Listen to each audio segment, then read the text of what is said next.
How we doing, everybody? I'm Ron Swanson. Welcome back to the Shaun Attwood channel. Tonight, we're continuing diving into these files. And I can't remember what night it was, but I mentioned to you guys that it's really important that we don't just dial in on the famous celebrities, right? It is important we do. But there's a lot of characters and individuals in these files that I want to learn more about: the surgeons, the business executives, all of this. And how this man managed to tie himself into every avenue of power around the world. So we're going to do that in just a couple of minutes. This is the article here, the famous names in the latest release of the Epstein files. Because you've seen on the thumbnail of this. Let me pull it up. Right, thank you, Sarah. Give me 1 second.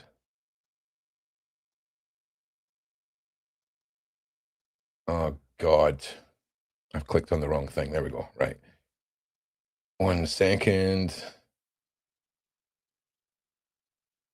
This one.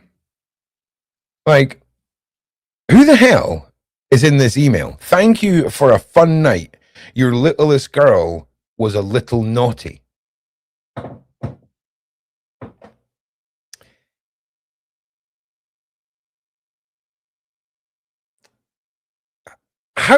How, right, okay, so I'm not a trained police officer or a detective, right? But if you have a guy who's convicted for having underage relations with a girl who is tied up in the biggest PDF network, whatever you want to call it, and you've got people emailing him about fun nights, your littlest girl was naughty.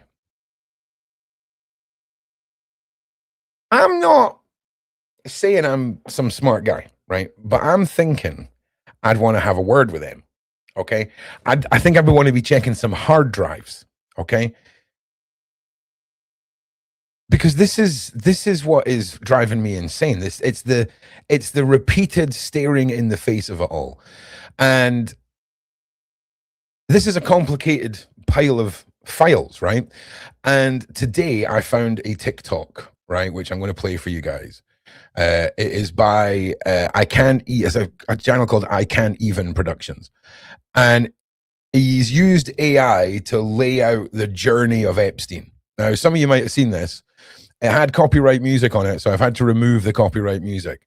But this is an incredible depiction of just how widespread this man's grip was. So check this out.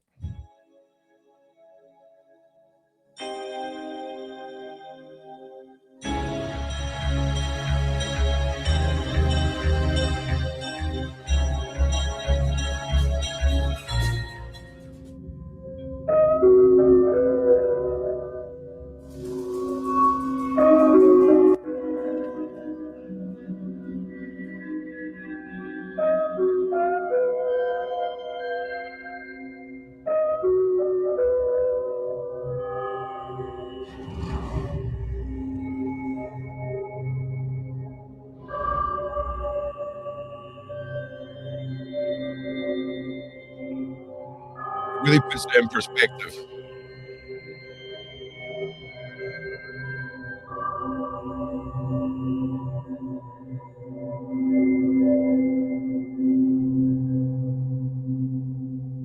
Hell yeah.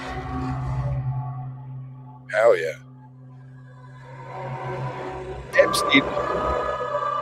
Just take this section in here. Also, yeah, it's not about if it's a good AI production. That's not the freaking argument. It's just a visualization of the grand scheme of Epstein.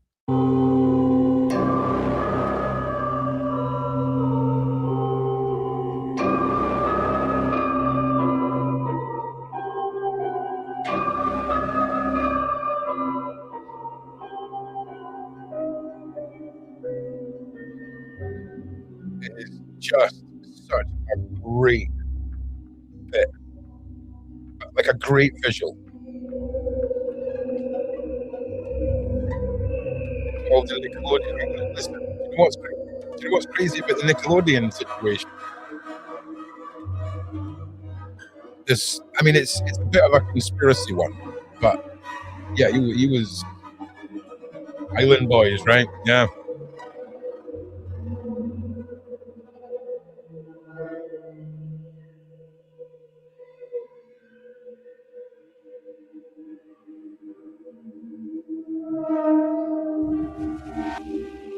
Yeah, obviously this. What? Listen, this is rage bait, right? You saying that's rage bait? Eh? Like you know this is AI.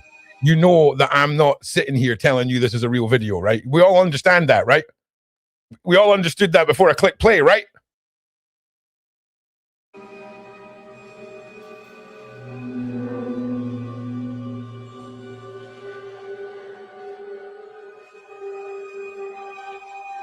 The story's real, but it ain't like real footage, just so we all know.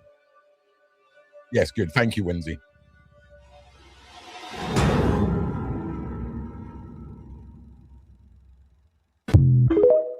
So yeah, there is a channel. I Can't Even Productions. Make sure you go and check that the channel out. Here it is here. Make sure you guys go and check out all of his stuff. What a great visual. I mean, the massive reach of this man, right, is so hard for us all to get our head round when there's so much being thrown at us, right? And a lot of you feel like it's really complicated. So this is why tools like this are really good, okay? They're really good. So Nickelodeon, right? Look at the logo, okay? Look at the logo. Let me just bring up this.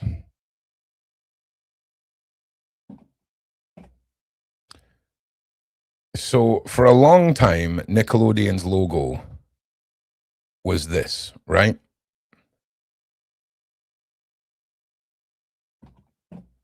And there is a conspiracy theory that it's based on this Epstein Island.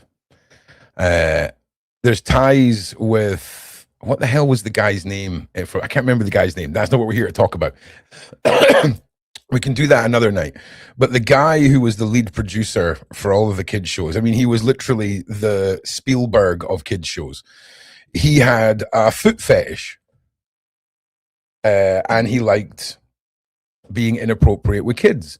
And this was the Nickelodeon logo when he took over the main production for the kids shows for Nickelodeon. Just say it. Brian Peck. Do you know about Brian Peck? Hang on a second.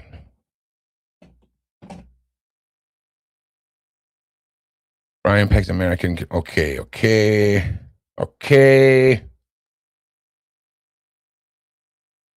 Let me bring this up. Brian Peck. Where is Brian Peck now? All about his essay case and prison sentence. Okay, Nickelodeon. Oh, wow. All right.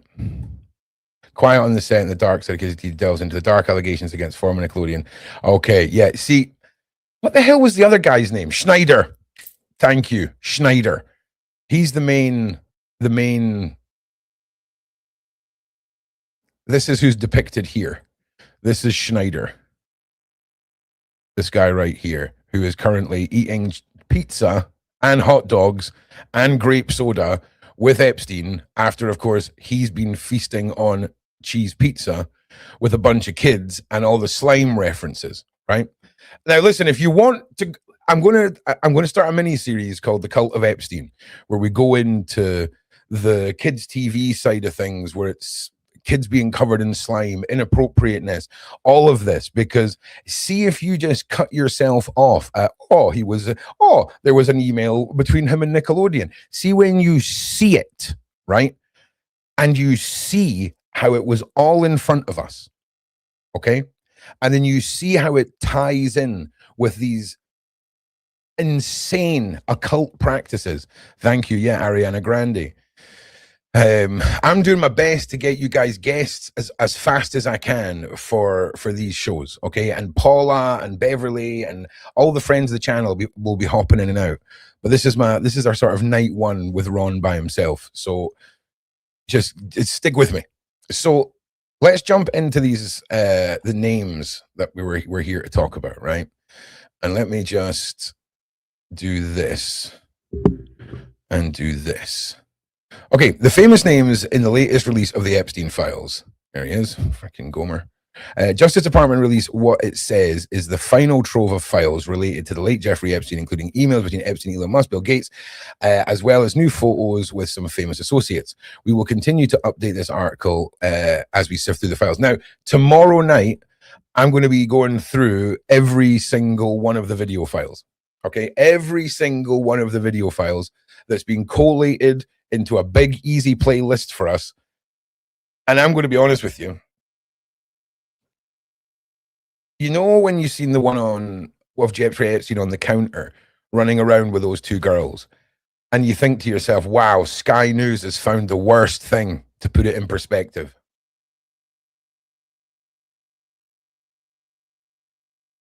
They chose the one that is going to, though that was the one that would initiate the least amount of rage in the public.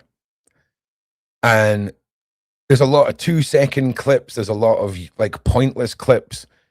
But there's some clips buried in there that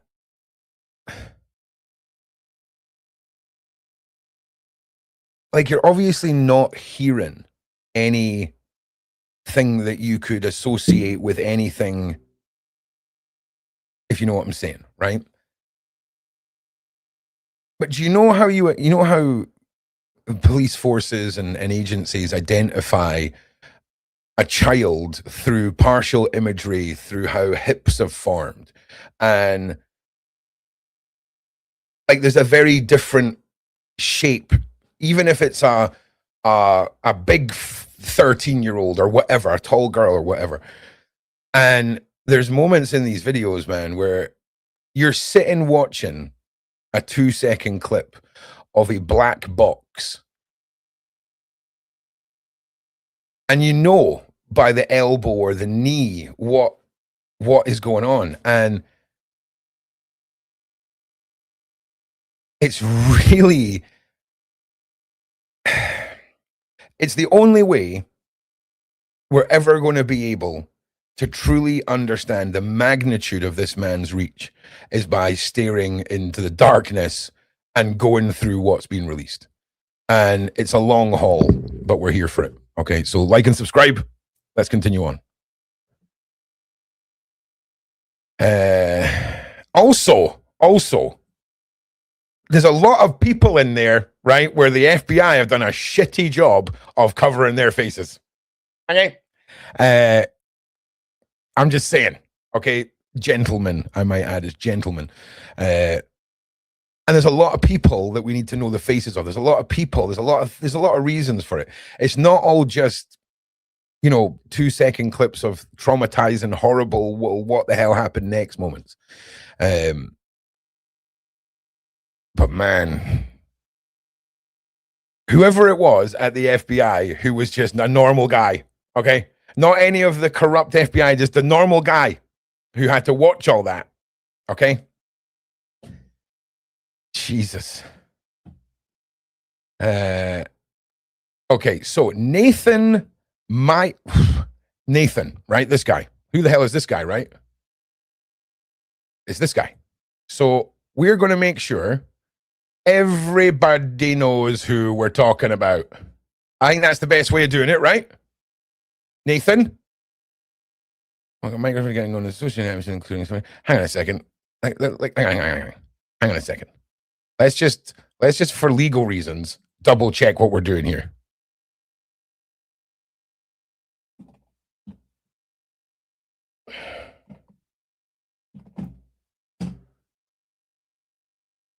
Yeah. Okay. That was a close one. That was a close call. Boink. All right.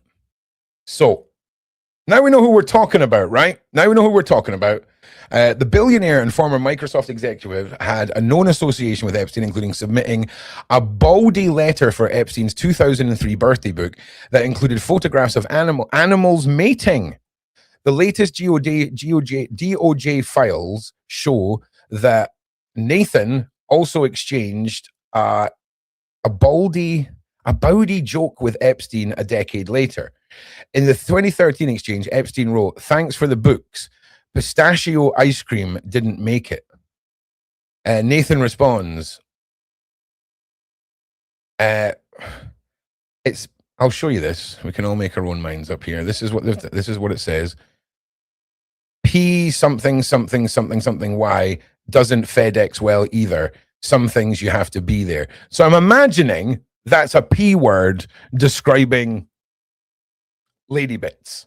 Okay. Thank you, Bailey. Lady bits. All right.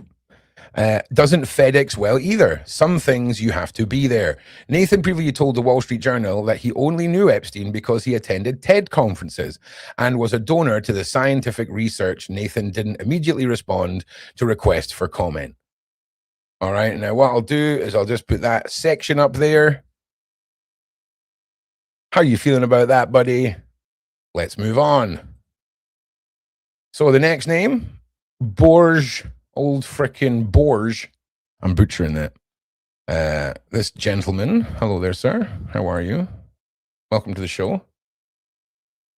I'm sure you're very pleased to be here. There we are. Hello. Okay, the latest file revealed that Børge Brende, president and CEO of the World Economic Forum, met with Epstein in his New York townhouse in 2018 and 2019. In a statement, the former said it plans to initiate an independent review of 3 business dinners that Brende had with Epstein, as well as subsequent emails and texts. Wow, they kept that one pretty short. Oh, no, there's more. There's more. Oh, we've got a video as well. Hell yeah. All right. So Epstein files reveal millions of pages. So I'm assuming this is going to be talking about the guy we're talking about. If it's not, I apologize. We need some sound, mate. That'd be great. Epstein files. Buckle up, kid. This is about to get nuts. Welcome to America Uncovered. I'm Chris Chappell. So, wow, that was one of the most American things that I've witnessed all week, that intro. That was like throwback to early 2000s intro. It's a new month. And you know what that means. Time for the obligatory Jeffrey Epstein episode. I don't think I can do 2 minutes of this. I'm sorry, guys. I don't think I can, but that's fine. In a statement, Brende said that hang on, let me put him back on the screen as well. I'm sorry, everybody. In a statement, Brende said he was first invited by former Norwegian diplomat Torgeir Rod Larsen in 2018 dinner at Epstein's house, and he attended 2 other dinners the following year, both with multiple guests. I was completely unaware of Epstein's past and criminal activities, said Brende. A former Norwegian foreign minister, he added that he regretted not looking into Epstein's history. All right, well, there is the printed words that were not mine or the Shaun Attwood channels. Right, let's have a look at this little rascal. Okay, there we go. This is this gentleman right here. Okay. An email exchange from 2009 shows a former Tapestry chairman and CEO tried to get an Epstein associate a job at a fashion company which owns the Coach and Kate Spade brands. My name is Jide Zeitlin. I received your name and resume from Jeffrey Epstein, he wrote in one message. In another message, Zeitlin told the person whose name is redacted that he'd asked Tapestry HR chiefs to think through potential intern roles that might make sense for you. He then offered the person some advice: revise your resume to fill in a 2-year gap after graduation, adding, you do not need to identify the businessmen to whom you've worked. The Tapestry spokesman said that the company was surprised to learn about the emails. Based on our records, no hire was ever made following the request. She said Zeitlin, who resigned from Tapestry in 2020, did not immediately respond to the request. Okay, so let me just tell you what I've heard there. Okay, so when we spoke to Babs, we often heard about models who were lured into agencies and everything sounded above the book. And some agencies were completely false. Other agencies were bad apples, were lurking within legitimate agencies or whatever. But is it possible that individuals who had connections to be able to get girls jobs in the modeling agency were used to legitimize what is effectively a transportation scam? Do you see what I'm saying? because trust me, okay? It doesn't matter if you're moving tiles or people, okay? If you can get the cargo to move itself to where you need it to go, brilliant, like brilliant. And of course, you got to remember, there is levels to human trafficking. There is some people, you know, just want that bombshell 20-year-old Eastern European model shenanigans. Do you know what I'm saying? And they'll pay big money for it. You know, Babs spoke of the purposely used language barriers and the way that these girls are kind of owned by these people. It's crazy. Oh, Wayfair. Listen, Wayfair just popped up on the radar today. We'll definitely be looking into that.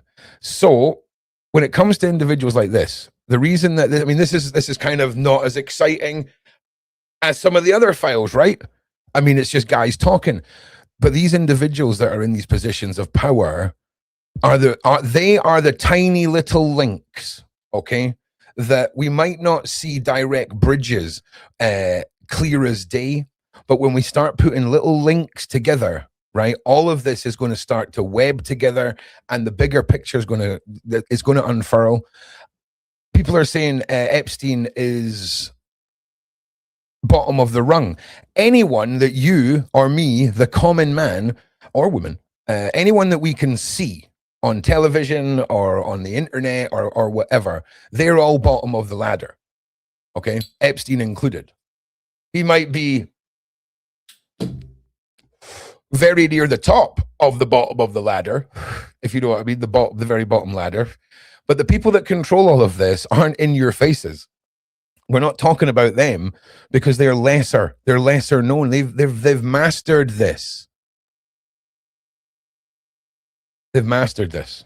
The orange lenses, Buck, are for the computer screen. Like, watch when I put this up. See the blue light on the wall. When I put these over there, you see it all just vanishes.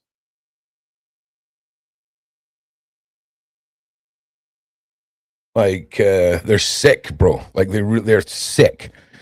Even though they maybe look like a cross between like Bono, if Bono and like Michael Hutchison had a bastard child. Do you know what I mean? Someone said I look like the love child of Michael Hutchison the other night. I'll take that. I'll take that. So next one, Mohammed bin Salam. Okay, let's have a little look. All right. Oh, gee. All right. So, you know, no big deal. Just the ruler of the Kingdom of Saudi Arabia, right? No big deal. No big deal. So that's another set of royals, I might add, right? That's another set of royals. So it's British royals, Saudi royals, Norwegian royals, Dutch royals, I think, is it? Am I right? Ron be smoking a cigar. Nah, Ron can't do the cigars. So Epstein kept mementos of the famous and powerful people he met, including photos with world leaders that he framed and displayed in his homes. Among the images released Friday were a pair of undated photographs taken with Saudi Arabia's crown prince, Mohammed bin Salam. It is unclear where the photos of the two men sharing smiles were taken or what occasion Epstein had with the Saudi leader. A spokesman for the Saudi embassy in Washington had no immediate comment. I bet they didn't. Because all I'm saying, right, is there was peak Epstein times. There was peak moments of invincibility. We will get away with everything. There was peak moments. And, you know, individuals like this, when you ask yourself this, okay, if you're a criminal, what makes more sense? Sneak your way into a government or sneak your way into a royal family? Because the royal family won't run to protect the government in the UK, but the government will run to protect the royal family. So it makes more sense to have your slices of the pie in these royal families. Obviously, Epstein had his fingers in all the pies, but it makes sense because you can get so much more criminal evilness done, okay? In the traditional sense, not from the political sense, but from the traditional sense through the royals of the world than the government agents of the world. It's crazy. Plus, think like also the rules as well. Like if a royal member travels to another country, there's like rules on how the police meet them and escort them, and it's bonkers. And there's no denying Epstein's involvement with these royals. It's clear as day. There's rumors that he's possibly got royal offspring.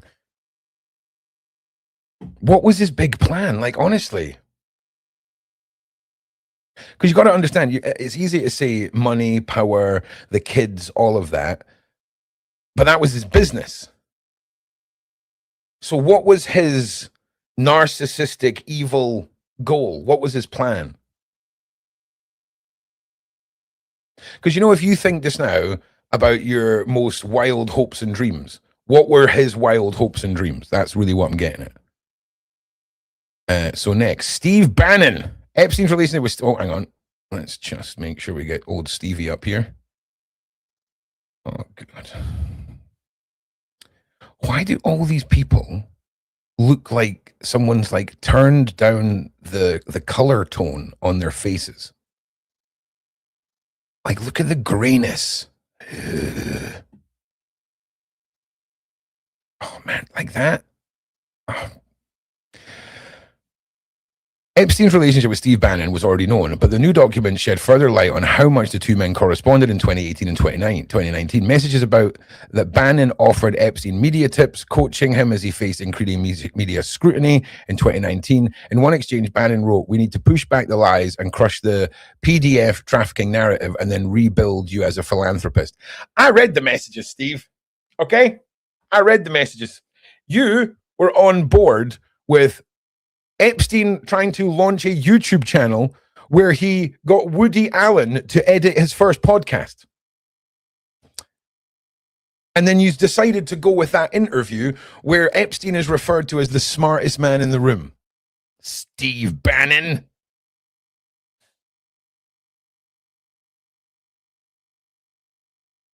So, like, suck your mum, mate. How about that? How about suck your mum? All right, Steve Bannon. That's all about Steve Bannon. The numerous messages show a familiar tone with the men making off-color remarks as they discuss. And no, that is the understatement of the year. We're talking about a conversation between Mr. Bannon, old Stevenstein, there you are, right? And about how he is willing to help Epstein rebrand himself and get the public eye shifted away from him being a monster. That's not, what do you mean that's not Bannon? Oh, wait, hang on. This Bannon. Is it this? I think that's an old, is it this Bannon? Wait, hang on. We might have to do a retraction. Hang on, where there? This Steve Bannon. I thought this was a younger picture of the other guy.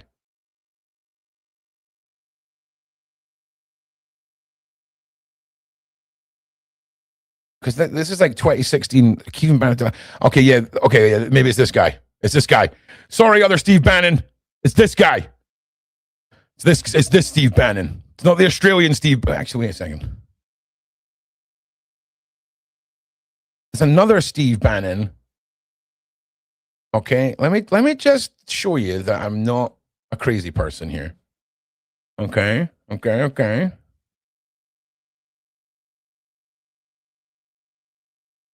Steve Bannon lied about Australian election ads in Epstein files.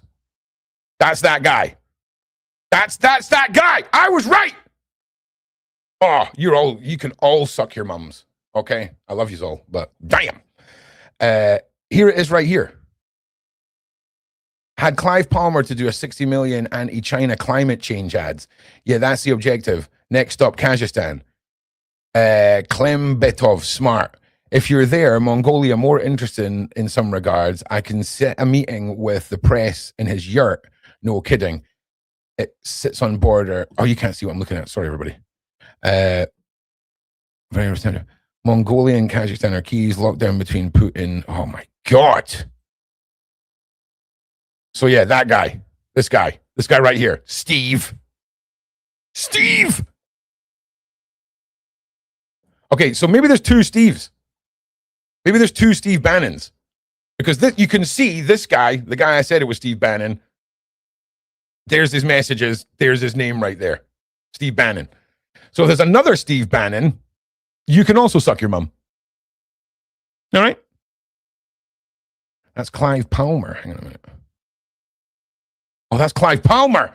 Okay. That's Steve Bannon. All right, we'll get this, everybody. We'll get this. I'll suck my mum. How about that? Okay, Mr. Palmer. Wait, it says Steve Bannon there. Oh, that's okay. Yeah, okay. Mr. Palmer confirmed he had picked up a late night phone call from Mr. Bannon, but Trump loyalist. Okay. All right. So this is Palmer. I'm too hyped up. And this is the guy, right? Is this the right guy? Hang on a second, everybody.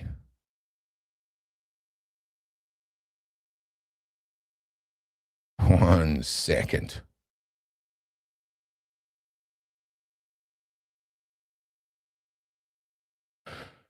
Okay, Steve Bannon, Epstein.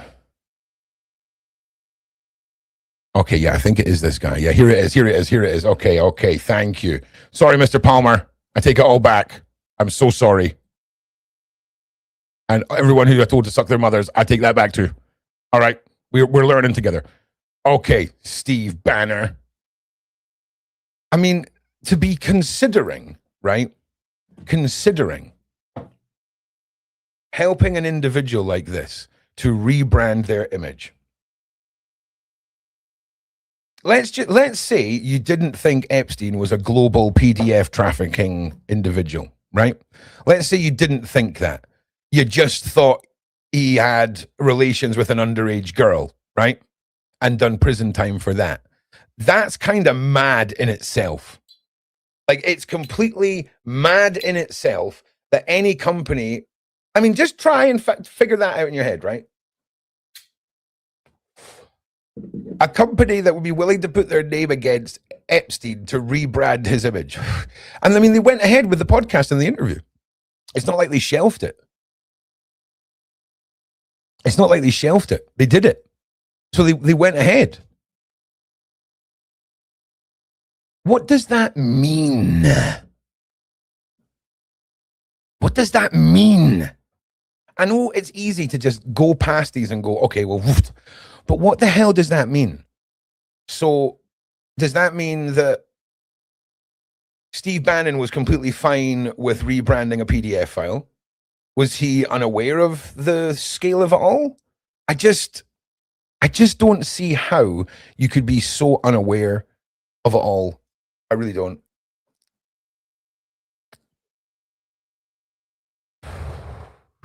Oh, hang on a second.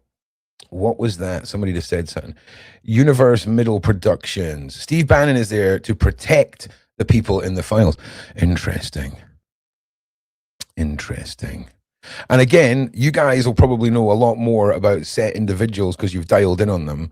Ron is Ron's major focus is the occult side of all this, the outer perimeters of the larger edge of this.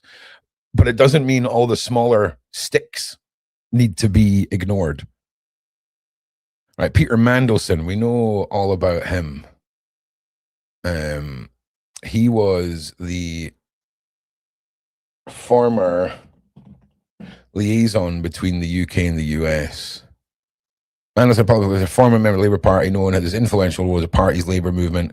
He served as a member of Parliament in various cabinet positions and Secretary of State for Business and Trade. Gomer. All right.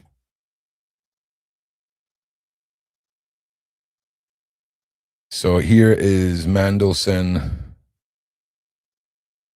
A lot of freaking lords and people that get knighted are interesting characters. Through the British politician ties to Epstein, had already surfaced even cost Mandelson his ambassadorship.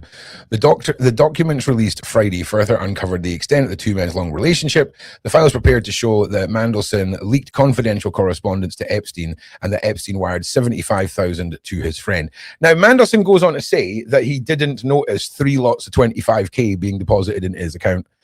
Come on, son. Also appears in multiple updated photos, including dozens of him on a boat with Epstein. Mandelson said he regretted his association. Do you know what? Listen, see this, right? You see when you see predators or murderers or individuals on crime shows or like interviews from prison, this is the crap you get, right? This is the crap right here. He said he regretted his association. I'm so sorry. I'm so sorry. It's like when I was doing my research for my documentaries, I was interviewing these monsters on encrypted networks on the dark web because you learn nothing observing the lion in the zoo. All right. And these individuals are chatty. They are here to. I mean, I was honest. I was like, I'm making a documentary about you monsters. Let's talk. And the amount of stuff that I learned about their processes and their online tactics, it's just wild. And this is why I chose to do that. Okay, because this is nonsense. There's no regrets. There's a regret that you got caught. I completely believe that.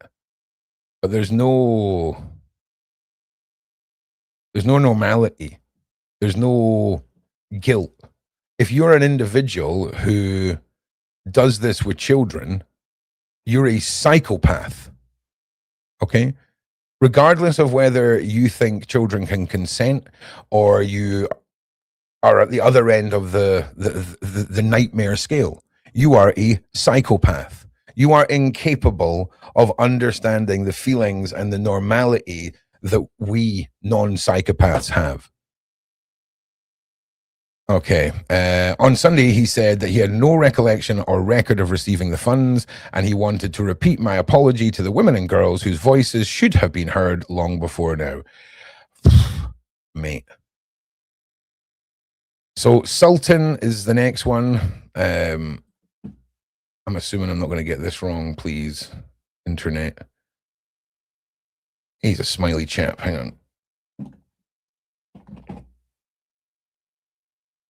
Oh, there he is with Epstein. Sweet. Oh, that's even better. Here he is right here. Bosh. There we go, buddy. So Sultan Ahmed bin Sulayem, a new document showed that Sultan, chief executive of ports operator DP World, communicated really unfortunate.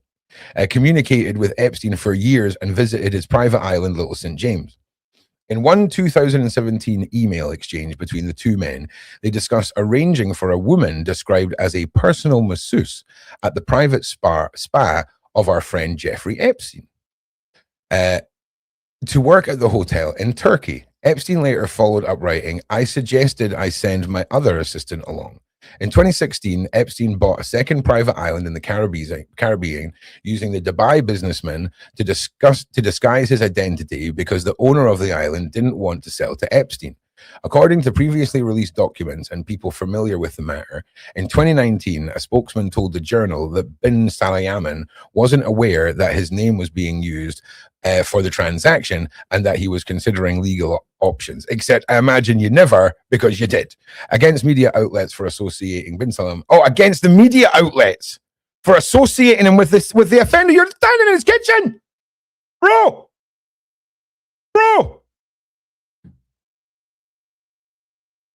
And that he's considering legal action for the media outlets associating. I'm sorry, mate. Like, I really hate to do this to you, but what are you talking about, bro? What you're like? Okay, I tell you what. I'll wait for you. You feel free to pin a response, buddy. Yeah, if you want to explain this one, go ahead. So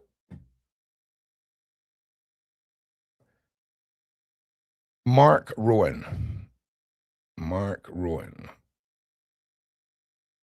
Okay, it's much easier to put these guys' names in and then just put the word Epstein after it. There we go.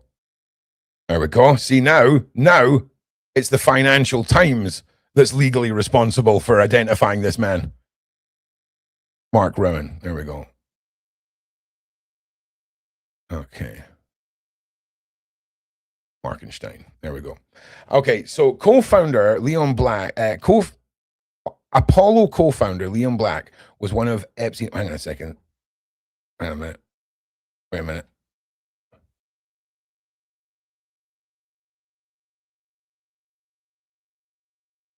Let me just put this here. All right. Apollo co-founder Leon Black was one of Epstein's biggest financial clients, and newly released files show that investment firm's current CEO, Marc Rowan, also exchanged emails with Epstein about accounting matters. In one 2016 email, Rowan was copied in on an email exchange with Epstein's assistant, said her boss was interested in a potential purchase of Rowan's private jet. And Apollo spokesman said that Rowan provided information to Epstein in connection with his tax work for Black, while Mr. Epstein sought to do work with Apollo co-founders. Other than Mr. Black, Mr. Rowan had neither a business nor any other relationship with Mr. Epstein, a spokesman said. As previously stated, Apollo never did any business with Mr. Epstein. Black, who submitted a poem for... Black, who submitted a poem for Epstein's 2003 birthday book, has said he regretted having any involvement with him. I'm sure you did, buddy. I'm sure you did. Next, Brad Karp. Also, if you guys can make it through all this with me, all right, and we get to the end of this list, I found a video where some guy has made a completely brand new 3D model of Epstein Island with all of the Epstein properties built on it, with where all the exits and entrances face into it, and the sheer scale of this place. So if we can get through this, right, and you keep liking and sharing after we've done that, we'll have a little watch through that, because mad. And once I get through this list as well, I will be sending out links for some people to come and join me, because I imagine you'll be getting sick and tired of just staring at my face. So, okay, Paul Wise partner Brad Karp, come on down.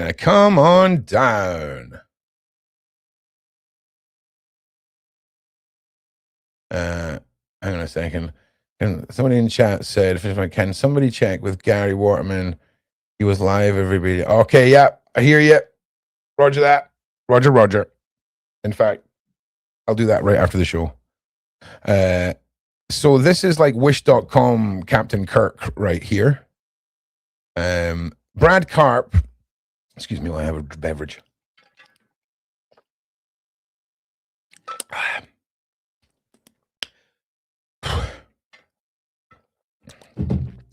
Now, it's interesting, right? Because if we... I need to look you in the eye for this one. Look at how the correspondence go where there are people in businesses that are essential to the running of this entire cabal. They're a little bit different than the people who you could argue are clients, right? But if I know you're a global R-wording PDF and I choose to do business with you in a way that is underhanded or not to public knowledge or is in a weird way, right? You got to answer some questions, bro. You got to answer some questions. You know? Nothing wrong with answering some questions in the court under oath, okay? Because you got nothing to hide, right? Right, Brad? Right? Am I wrong or am I right here? Yeah, I'm right. I'm probably right. Okay. Brad Karp, chair of law firm Paul Wise, asked Epstein to help his son get a job on an upcoming Woody Allen film. Oh my God. According to an exchange from June 2016, he would love to work in any capacity with Woody on his up-and-coming film project. If it's a possibility, he certainly doesn't need to be paid, and he's really good, talented kid, Karp wrote. Now, what if that's code? I'm not saying it's code, okay? But son could be used for identifying a gender, and Woody Allen's film could certainly be referenced to something else that Woody Allen's associated with, but might not necessarily be a film, right? And now I know that's a reach, okay? But, you know, pizza and that. And listen, that's another thing. We've all got to assume that after the FBI released all those lists, that they at least tried to cover their heels. And I'm not saying that's what it is in any way, shape, or form. I'm just saying, I'm waffling. Karp was previously appeared in the Epstein files because he represented Leon Black, a longtime client of Paul Wise. The latest batch shows that Karp and his family attended screenings of Allen's films through Epstein and had been a guest at the financier's home. Paul Wise spokesman said, Mr. Karp never witnessed or participated in any misconduct. Is that right,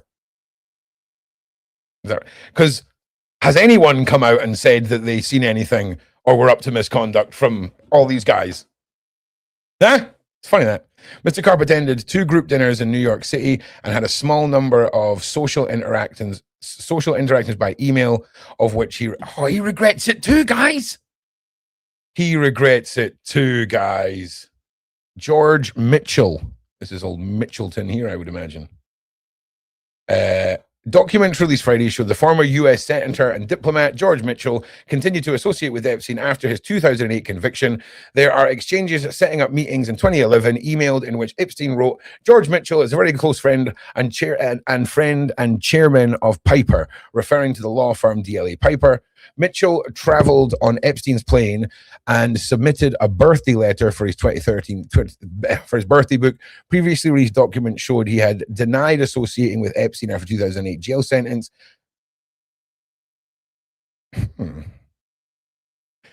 At no time did Senator Mitchell observe, suspect. This guy right here. I mean, this is the worst one. Right? I mean, I suppose being caught making like crumpets in his kitchen is pretty bad, whatever the hell that guy was cooking up with Epstein. But man, God, it just goes on and on. Brett Ratner, Jeffrey Epstein and Brett Ratner right here. Now, this is, again, right? Is that another? That's two different people. That's the back of a head and like the buttock cheek of a pair of jeans there. And then that's another woman or girl there.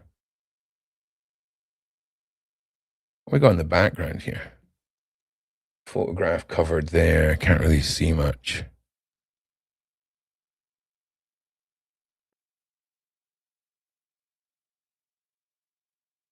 What a couple of absolute horrors.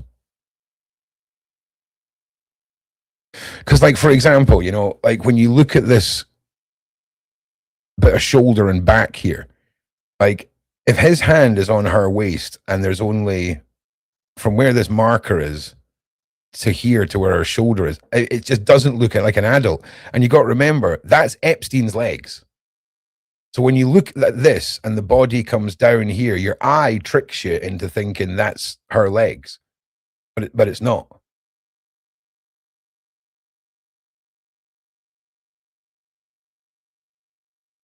It's really messed up. Has anyone been charged yet, Ron?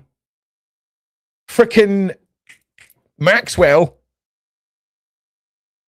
Kind of, maybe. Maybe. Anyway, let's find out about you, Ratner. I mean, anyone that's got a name that has anything to do with like being a rat or like, you know, Mr. Peter File, like you guys are cooked, man. One collection of newly released images shows Hollywood filmmaker Brett Ratner in a series of photos in Epstein's New York townhouse, sitting with Epstein and women who have been redacted, as well as Jean-Luc Burnell, a modeling agent who died in 2022 in prison awaiting trial for this stuff. This is the guy that looks... Oh, no, it's not. Oh, wow. Oh, wow. Oh. Oh, hello again, Brett. Hello again, Brett. There you are. Look at the smiles. And that, I do believe...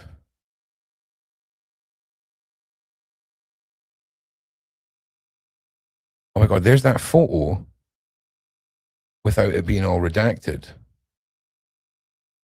So yeah, they look like young women in this photo here. Okay. And what's going on? Oh, there's slightly different images of the same set of girls. Okay. Yeah, super young. No, I wouldn't say children.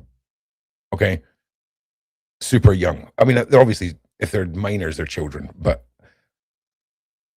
not like super duper young, which is still bad. I'm waffling. I'm processing what I'm seeing here. Give me a second. Sean Lutnick Burnell. Yeah, that is him. Right. Okay. Yeah. Wow. So yeah, that's Jean-Luc Burnell and Brett. I mean, that's mad company to keep, Brett. I'm not going to lie. Like, mad company to keep. Like, it's just mental. Like, if you accidentally end up in a party in a group photo and Epstein's there, mortifying, right? If you're accidentally just end up at Epstein's Island and it's just accidentally on a couch with a bunch of what look like suspiciously young teen girls, and it just so happens that another dude who also died in prison. Wait a minute, right? So you've been in a room, Brett, with two guys who both got arrested for the same crimes and both died in prison.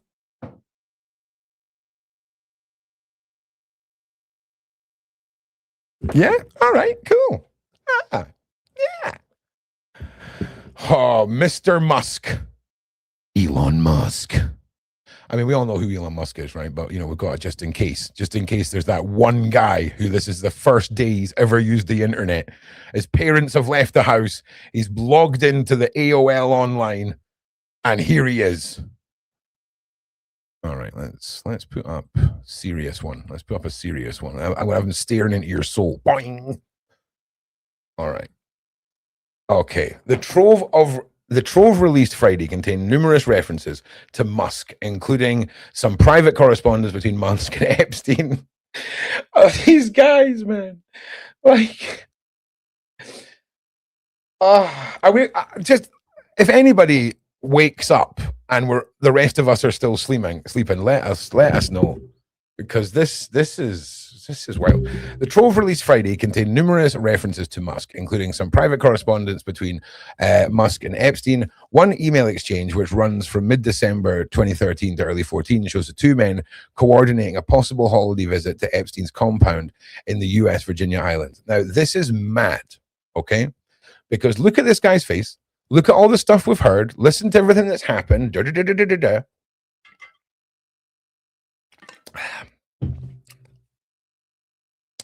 In a post on X, Musk said, "I've never been to any of Epstein's parties ever, and have many times." Hang on a second. I need to put this on the screen. I have never been to any Epstein parties ever, and have many times called for the prosecution of those who have been committed those crimes with Epstein. The acid test for justice is not the release of the... What the fuck does that mean? Like, speak like a normal person, but rather the prosecution of those who committed heinous crimes with Epstein. Yes, obviously, Gomer. Okay, don't post on X stating obvious things to make yourself sound smart. Okay, like, oh, I hope all the bad guys get charged for their crimes. Well done. Well done, mate. What an insightful thought. Now, apparently we've got to be careful with individuals who might get a bit legally if their stuff's not redacted and we show it, right? So rather than doing that, I'm just going to read this. So from Elon Musk, sent Sunday, November 25th, 2012. Jeffrey Epstein. Probably just to Lula and me, what day night will be the wildest party on your island? I mean, in all fairness, there's really nothing that isn't. Oh.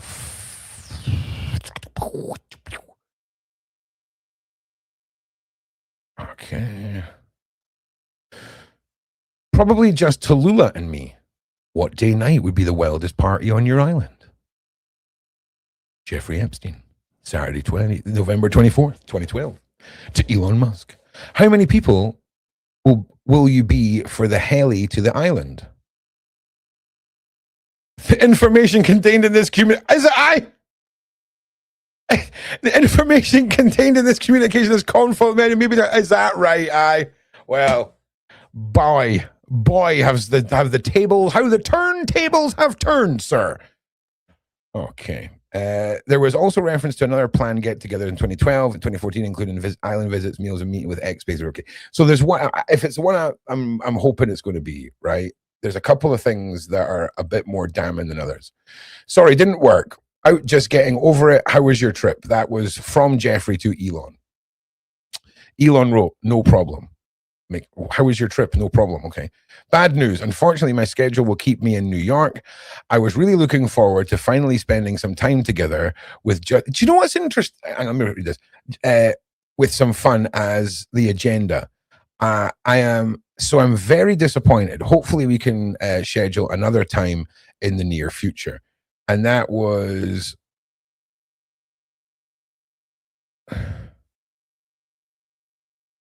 To Jeffrey Epstein? From Jeffrey? Bad news. Yeah, I think that's from that's from Jeffrey. Is it in have they just been very selective about who they back up all the claims with? Because that's the first time we've seen them actually take the time to put the correspondence in. And it'd be interesting to see what people that they've decided to do that with and what meaning that could have in the battle of the two political or whatever sides of the eye-level individuals involved in this. Because trust me, it's going to get to the point where it was like, well, listen, I just went to the parties where it was like 20-year-old strippers in cages, yo. I wasn't at the diddler parties. I wasn't at the Epstein diddle fests, okay? We're going to start seeing it. People are going to not be able to run from it. Read the emails from the bottom going up. Okay.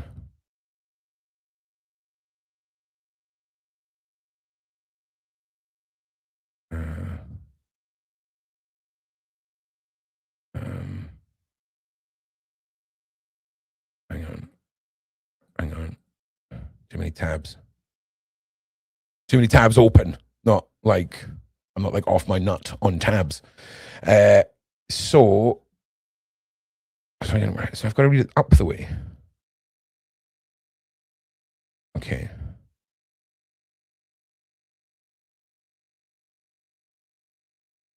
God. Okay. Actually, I could do a fly. I'm just going to continue reading it the wrong way. Okay, that's probably what I'm going to do.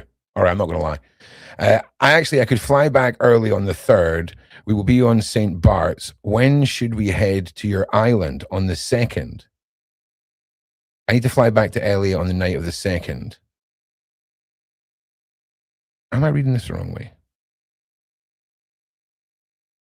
Yeah, man, these are in the right way. I need to fly back to the 2 or 3 would be perfect. I will come and get you. I guess that's for the helipad, right? So, I mean, this is clear correspondence between the two of them, regardless of which way you read it, right? about wanting to make arrangements to come to the island and referencing wildest parties. And you can't really get away from that.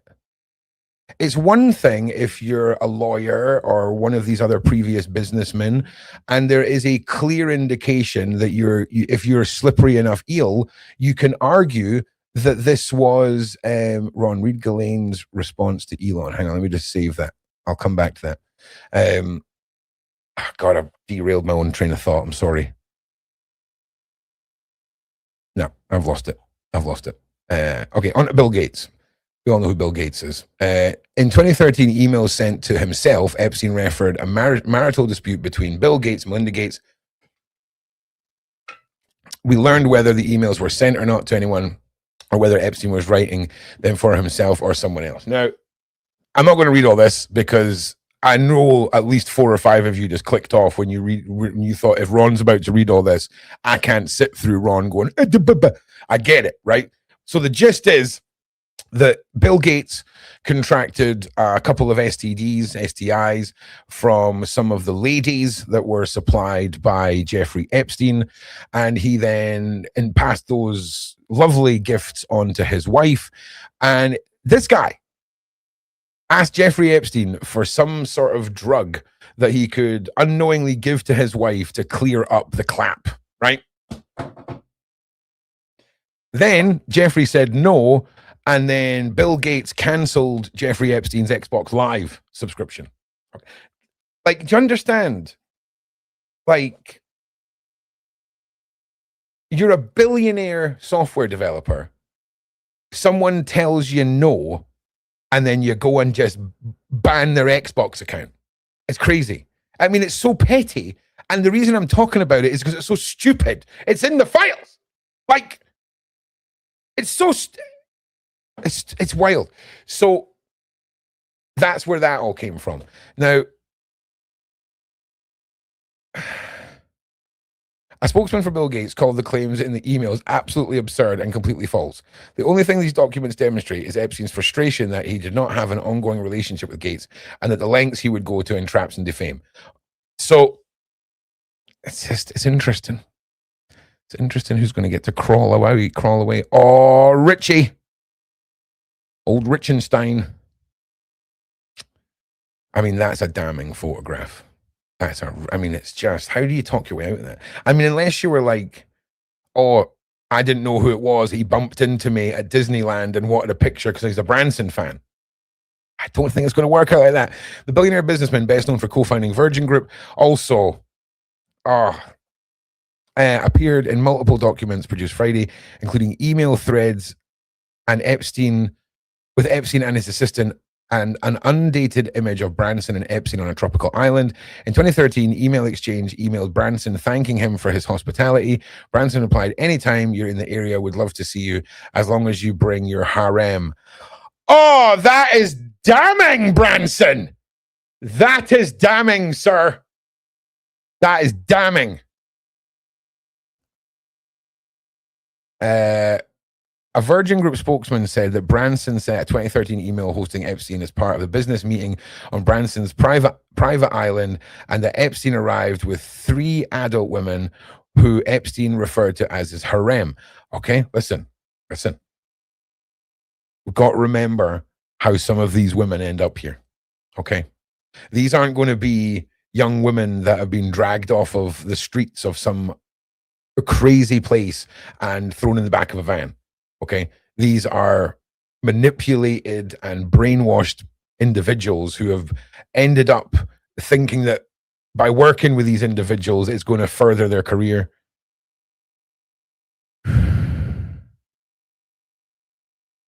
But also, like, there are a lot of women, a lot of teenagers, right, who are 15, 16, 17, who look about 22. Okay, so there is also that to remember in all of this too. A Virgin Group spokesman said that, haram. She said that Branson was aware of Epstein's crime. She said that Had Branson been aware of Epstein's criminal activities, he would have not used the term or been in contact with him. So let me just see. 2013.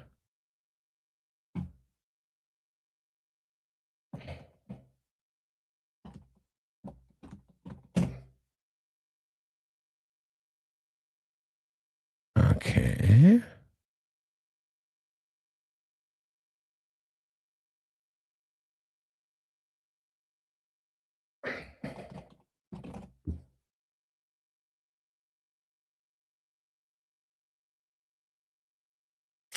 Okay. So 7 years after that he had been in prison, it was all over the news. 7 years after that, you're still mulling about with him. And at no point in those 7 years, did you Google anything? Nah? All right, Richard. All right. Any contact Branson had with Epstein took place more... Hang on a second. Sarah, producer, is absolutely on fire. Sarah Ferguson is at Branson's Island at the moment, allegedly. I guess she wants to keep out of the public eye. I agree, producer Sarah. Okay, so any contact with Branson with Epstein took place more than a dozen years ago. Is that right, eh?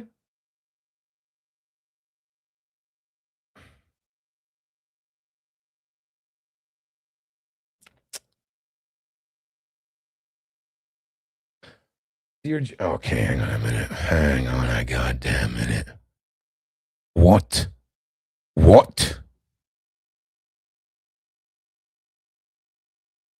Jefferson.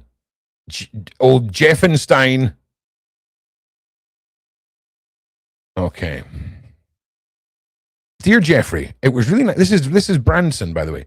Dear Jeffrey, it was really nice seeing you yesterday. The boys in water sports can't stop speaking about it. Anytime you're in the area, would love to see you, as long as you bring your harem. I think Bill Gates was willing to say that you've been a brilliant advisor to him, that you slipped up many years ago by sleeping with a 17-and-a-half-year-old woman and were punished for it.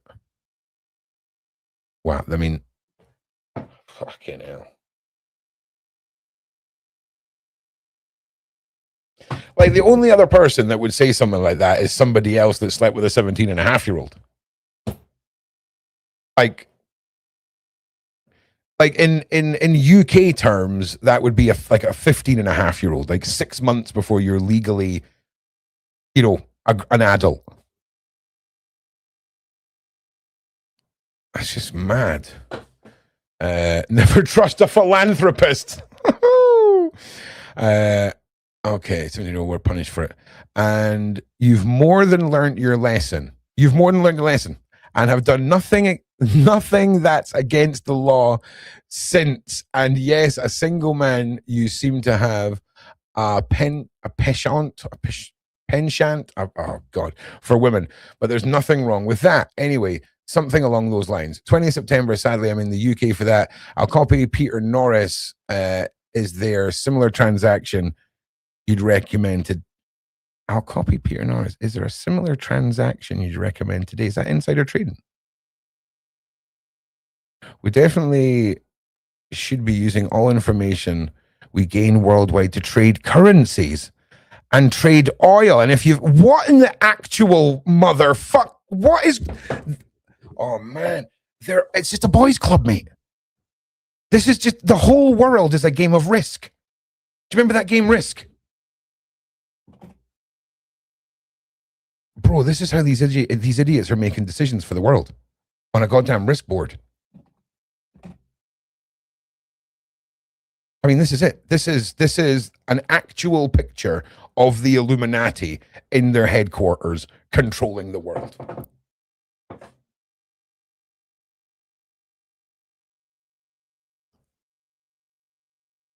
I mean, he's just so nonchalant. Oh, got any inside traders? Nice seeing you. Thanks for your hospitality. I appreciate your public relations thoughts. To the head of the Nobel Prize Committee, Thornberg Jagland, will be saying will be staying in from.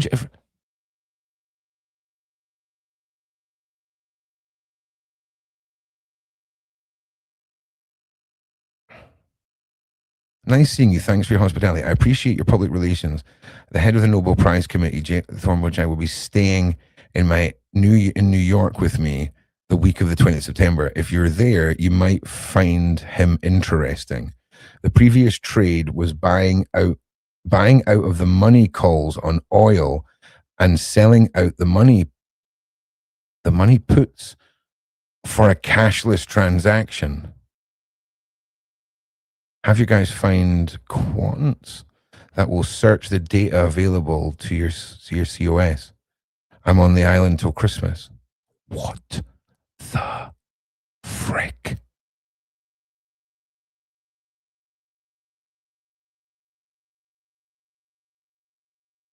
Right, can we get some likes and shares, if you don't mind? Like, I know you hear me saying, I'm going to put the banner up as well, just for people that are like my Nona. Do you know what I'm saying? Or like, you know, Chewbacca, who can hear English, but they just refuse to kind of say it back and do the things. So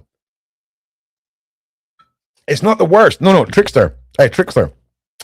This isn't a deep dive into the worst, right? This is looking at the really business level or key business associates rather than client associates of Epstein, because the bigger picture is a lot of businesses needed to come together to make this happen.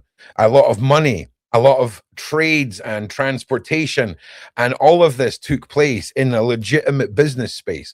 And we need to kind of look at who has got emails talking about business, but no photographs, no visits to the island. And then we've got dudes who are talking about jobs and film producers who are rubbing shoulders with two pretty bad men. Okay. Epstein and Jean-Luc.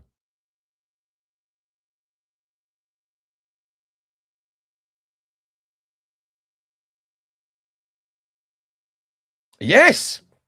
Dude, do you know how crazy it is? Think about all the shows that Shaun and I have done on this channel. The last one of mine that got the yellow symbol of doom from YouTube was my interview with a scientist about weather augmentation. And I mean, they shut it down. Like YouTube were like, no. We've given you a distraction. You read the Epstein files, good boy. Over there. Mad. Really mad.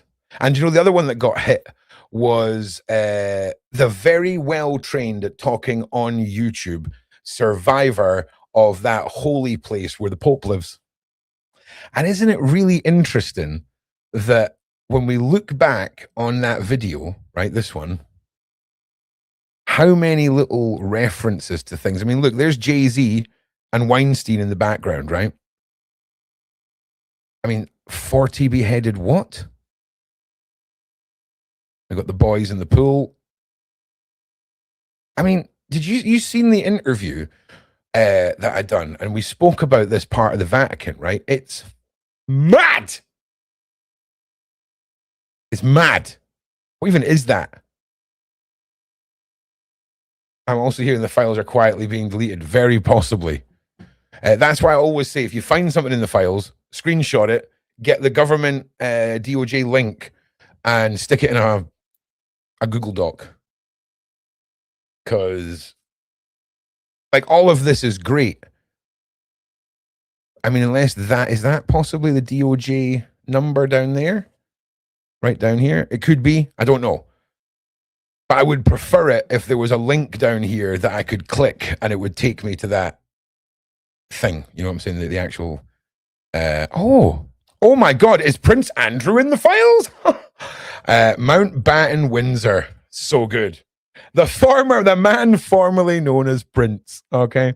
Epstein Associate Services in several documents released on Friday. These photographs of the woman who is lying on the ground in three. Okay. So there is quite a scary theory going around concerning a body that was found on one of the royal properties. Gabrielle, if I could say it, I would agree with you, but I also am agreeing with you, but I can't say those words. Hang on a minute.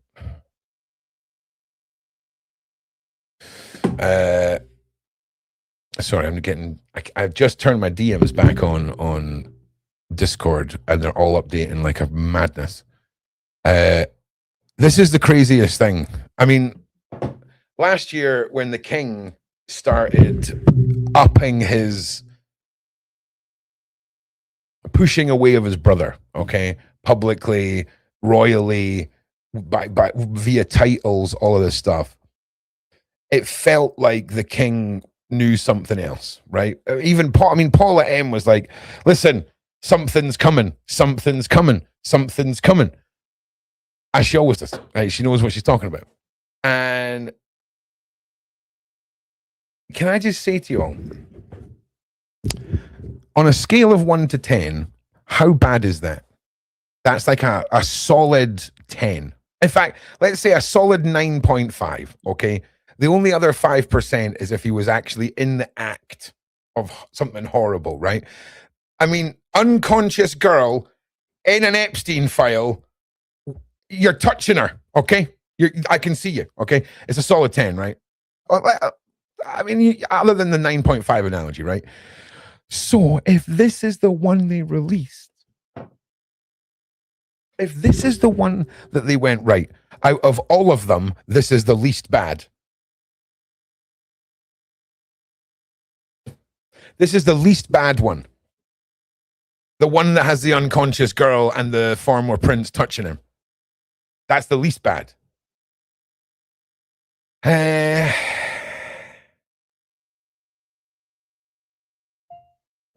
See, now what's going on here? Yeah, Paula, I will do. Just bear with me. I'm just getting through this list, which we are. Katherine.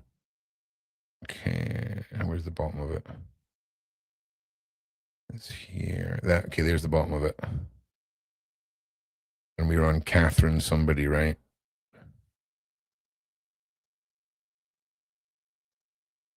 Yeah, I think this is her here. Yeah.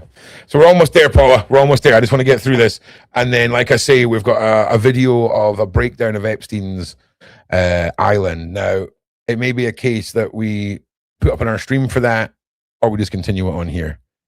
But yeah, Paula, I will get it over to you, don't worry.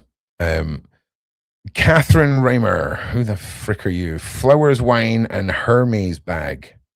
Oh, this sounds like a model, maybe? No, Katherine Rimler. Katherine is an attorney. Okay. Could have been more wrong.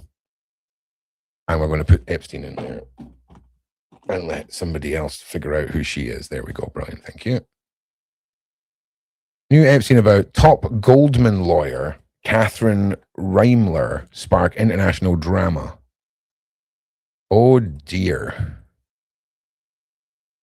Oh dear, oh dear. Flowers, wine, a Hermes bag, 10 grand in Bergdorf Goodman gift cards. Listen, forget about your freaking 10K gift cards. A Hermes bag. Like, do you know how much evil doing a Hermes bag buys? Like, do any of you like have a concept of these bags? Because here's one, all right?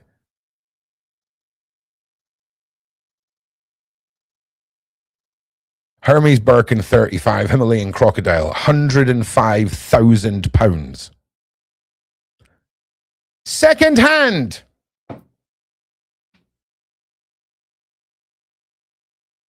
Second hand.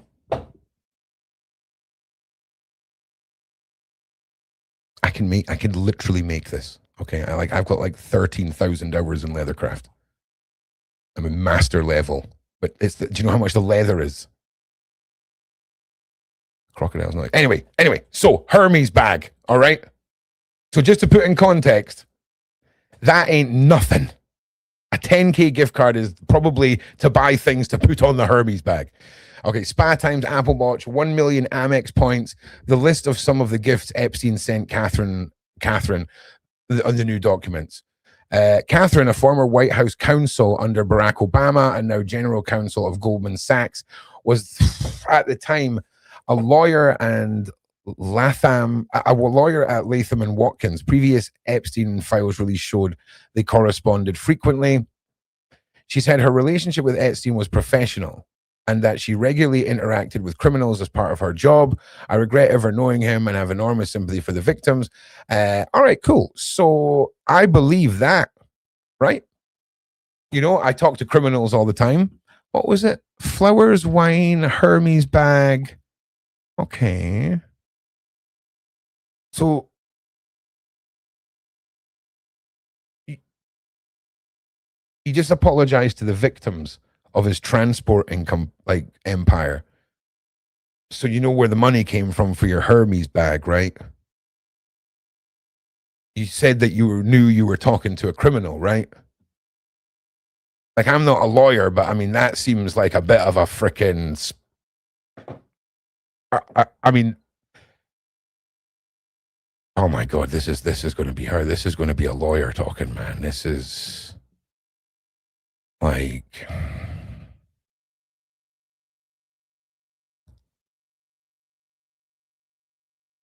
Okay, from someone to Kathy, subject Jeffrey Epstein. Ha, I love this reply. I've been dying for you to receive this myself. Enjoy it. He's in so much trouble. I'm dying. This is so beautiful. Okay. Not yet. Did you receive it yet? Oh, shit. It is backwards. Right, hang on. Jeffrey sent a very important package to your office. FedEx, right? When you need to get. Okay, so this is the bag, right? This is some chummy chat, mate. Like, I'm not being funny. This is some chummy chat. Absolutely, he says it's en route. And, like, you admitted that you knew you were talking to a criminal, mate. Like, it's just bonkers. Just give me 2 seconds. I need to grab something. It's bonkers. Also, we need to get through this because I've got to get Paula and everyone on.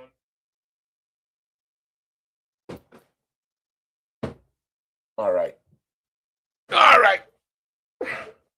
Half redacted. Yeah, man. All right. So again, if you just tuned in, I'm going through an article that is focusing on the other individuals in the list that may not necessarily be people that the mainstream pick up on for a multitude of reasons, businesses, doctors, royal family members, all of that. And I just feel like we need to go through this, as kind of painstaking and as it might be. It seems like, hang on a minute. Richard Can received the disc cards here. Like, this is mad. Probably best into my Washington office. I mean, this is just, it's all right there. Sergey Brin. I imagine this is out of fact. That's just the Google co-founder.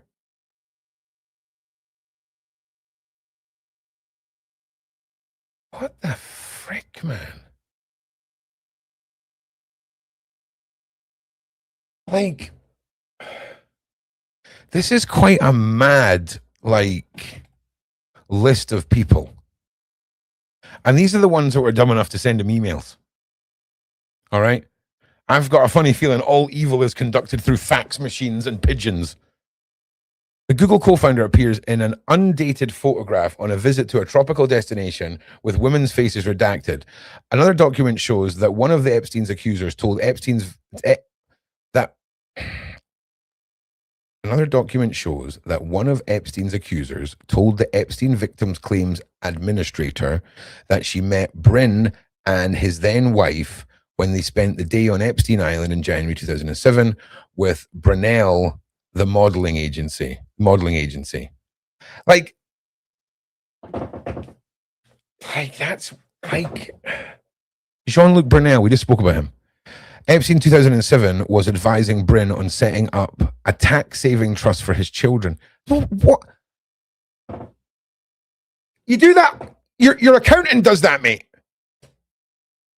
Like, the only reason you're flying to an island to talk about tax-saving trust funds for your kids is if you can get away with convincing people that's why you're there.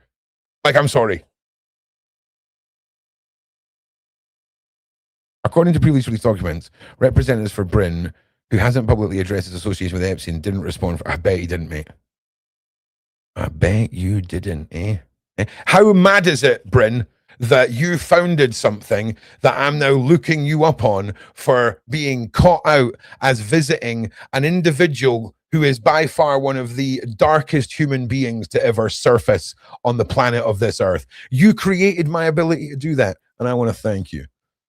Howard Lutnick, Secretary Howard Lutnick responds. Okay, look up your little chum-a-rummy face. Oh, okay.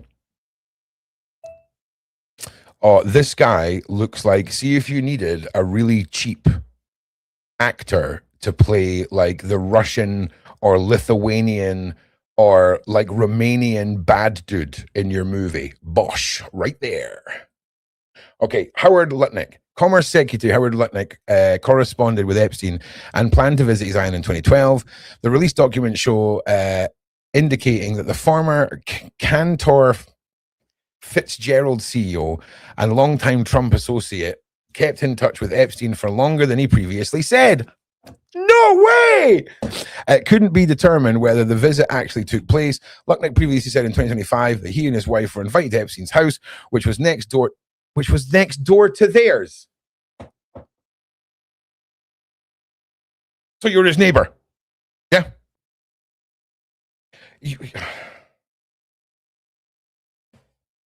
Never went to his house, mate. In fact, I only found out he was my neighbor last week. Okay? What the fuck? Oh, man, see if we could fire mind bullets. We would be in control of all this. He said that he didn't associate with Epstein after that visit. A spokesman for the Commerce Department said that Lutnick had limited interaction with Epstein and has never been associated with Rowan. Definitely wouldn't have been any tunnels leading to the two houses, though, right? Definitely couldn't have been if you were an evildoer out within the realms of possibility. I mean, they done it in Shameless. Okay, they got one council house attached to another council house, smashed through the wall. That was actually still game. In fact, it was also my mate round the corner. Actually, him and his mum got the council house next to each other, and they smashed one of the walls through. Allegedly, Edinburgh Council. So come on. What better way than to have, and you know what, I would have cameras set up that proves I'd never stepped through Epstein's front door apart from that one time. All right? Because I'm using the Ninja Turtle entrance. Okay, lunch on Sunday, see you then. Come on Saturday to lunch, St. James. Oh my God. They're all freaking loving it, mate. Hi, Jeff. We're landing in St. Thomas early Saturday afternoon and planning to head over to St. Bart's on Monday at the same point. Where are you located and what is the exact location for my captain? That is madness. Does Sunday evening dinner sound good? Having our couple, Michael and Marc, with me on the boat. And each of us has 4 children.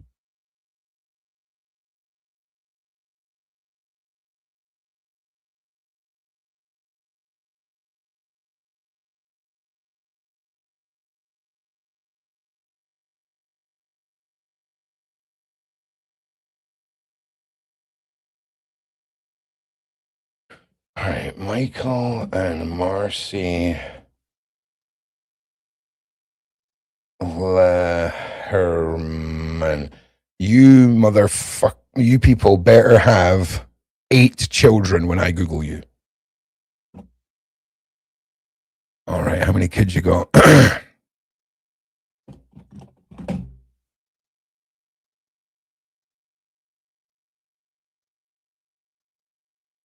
Okay.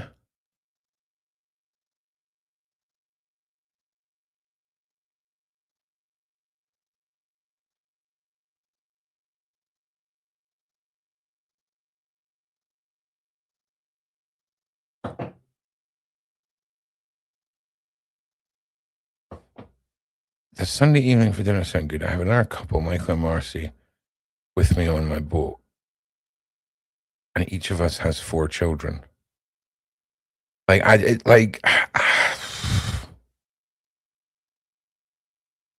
Cool, man. Cool.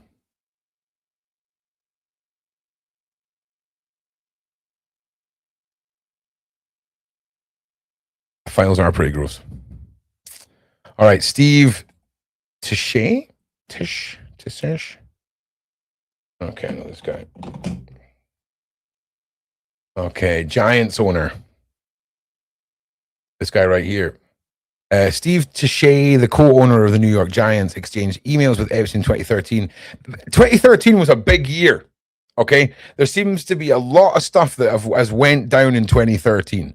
Okay, we might want to start looking at 2012 to 2015 and have a look at what went on back then, because something's going on.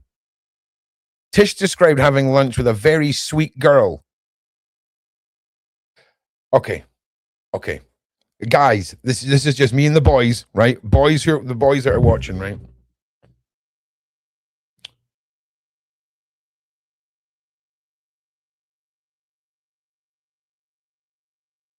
When was the last time any of you ever referred to a woman who you're on a date with as a sweet girl? I'll wait.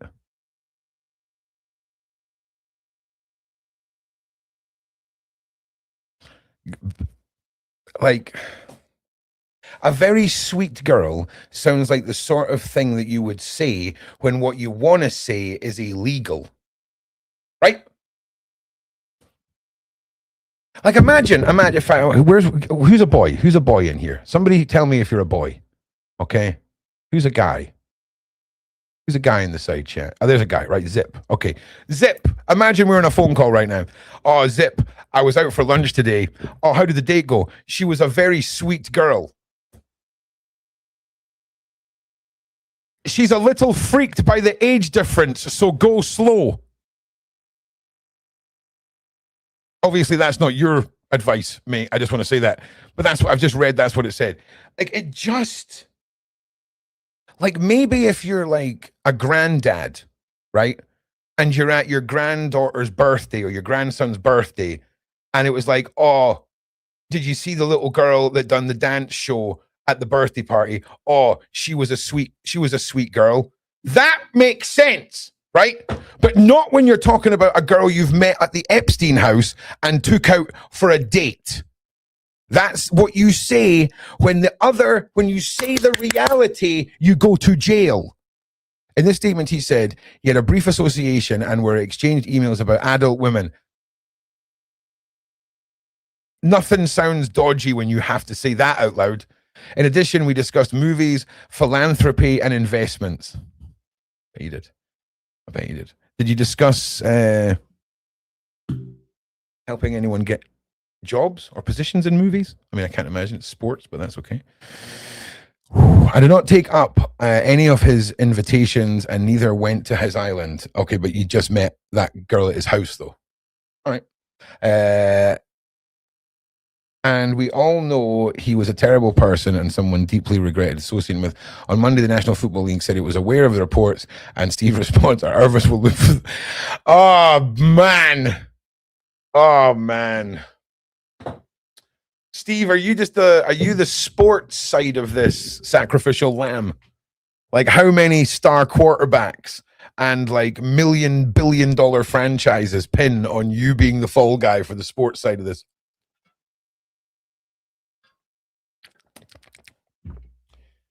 Let's continue. We're almost there.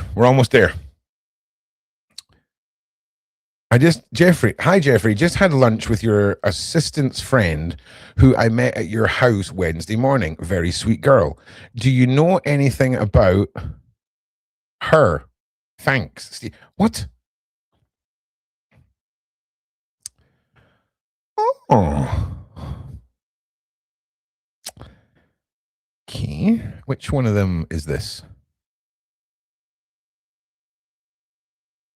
Wait. Wait a minute. Who the hell is Ivana Trump? Or was that a meme? Melania Trump. Is that his wife? Is that Mrs. Trump? Is this Mrs. Trump? Is this the first lady? I think it is the first lady, right? Who the hell's Ivana Trump? Was that a meme? Okay, well, listen, I thought Trump's wife was Ivana Trump. In 2002, an email from Melania Trump wrote to G to congratulate her on a New York Magazine profile of Epstein. Though the receipts and email address is redacted, Epstein's ex-girlfriend, Ghislaine Maxwell, is photographed in the article. Melania Trump didn't immediately respond. Dear G, how are you? Nice story about Jeffrey Epstein.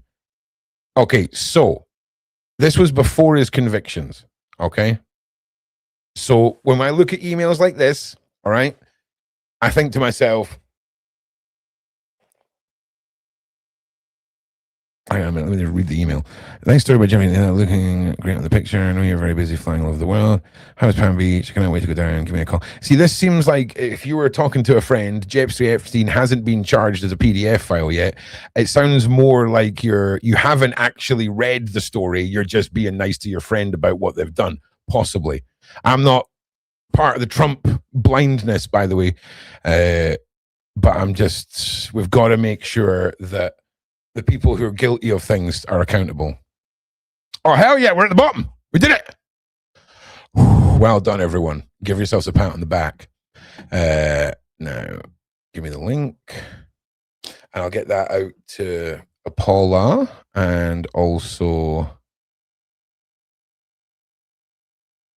our wonderful Beverly Rhodes.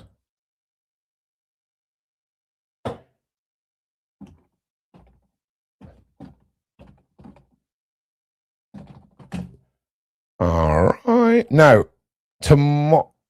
possibly tomorrow's show, I'm going to have a new phone number for you guys to do call-ins, because this is the one, right? That it's all hands on deck time for the side of the light fighters, for the people that understand that these horrible things are happening to women and kids. Okay, they're happening to women and kids. Think of it as a pie chart, right? Where you've got one slice of the pie, it's all legal women of age, some of who are 100% on board with the services they provide, right the way through that to the most illegal form of adult trafficking and abuse, right the way through teenagers, children, babies, animals.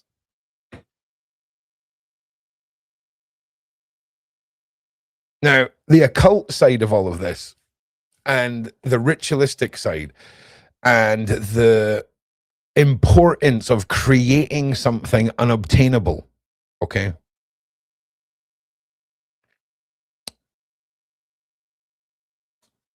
And an illusion, okay? An illusion of society and fame. Right? Just think about this, right?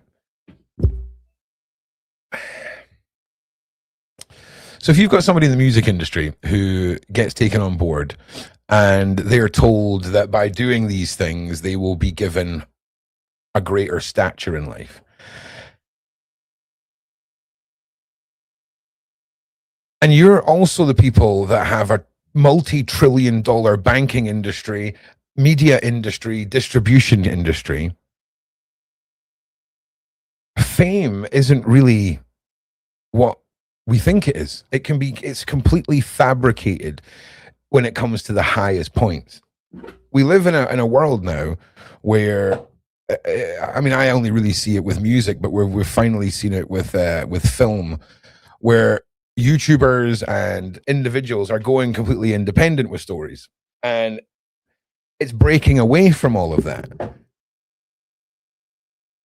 But corporation has completely sunk into streaming, into YouTube, and into any part where they can monetize our children staring at a screen. Look up Philip Rosdale, Ron. All right.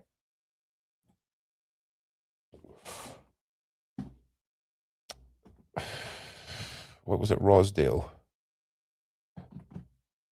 All right. Philip Rosdale, an American entrepreneur who founded Linden Lab, which develops a host. Okay. Wait. Second Life developer. What crazy looks like. I mean, Second Life's pretty freaking. I mean, what like did he do a crime? Is it Epstein stuff? Hang on, let me have a look. You don't have to super chat, Fenna, but give me an update. Okay, link to Jeffrey Epstein in the context of Epstein. Okay, yeah, no, I found it. Holy moly. Okay, so Second Life virtual world, and this is 4chan that I'm on, by the way. I'm on the 4chive. The archive.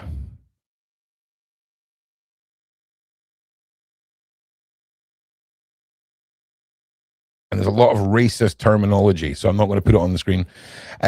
Second Life, the virtual world, which in 2004 made news for its age play problem, which involved no less than a vice president of the company, is in the news again for a relationship between Philip Rosdale, the founder of Second Life, and Jeffrey Epstein.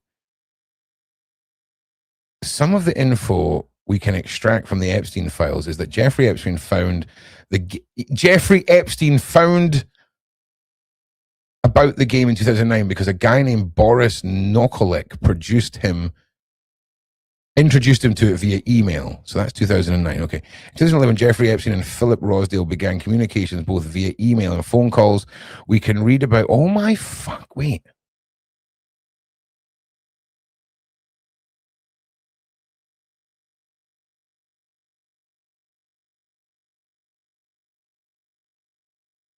Like Jeffrey Epstein wouldn't have been meeting individuals to discuss them through his gaming accounts, right? I know that sounds really dumb. You can read about the several face-to-face meetings around the same year. We both have confirmation of them. Hell, okay, let's look this up. This is another one. Actually, I'm going to bless you with a bit of video for a second, right? So this is a dude, plastic surgeon, talking about a surgeon that's in the Epstein files. One of the country's most prominent physicians is in the Epstein files, and the emails look pretty damning. Dr. Peter Attia is a longevity doctor who is a New York Times bestselling author and the host of a popular podcast. Here's an alleged email from Dr. Peter Attia to Leslie Groff, who was one of Epstein's assistants. And it says, "No, thank you so much. See you next time. Hopefully JE in town when I'm back in 2 weeks. I go into JE withdrawal when I don't see him." Yeah. And this email apparently between Dr. Attia and Jeffrey.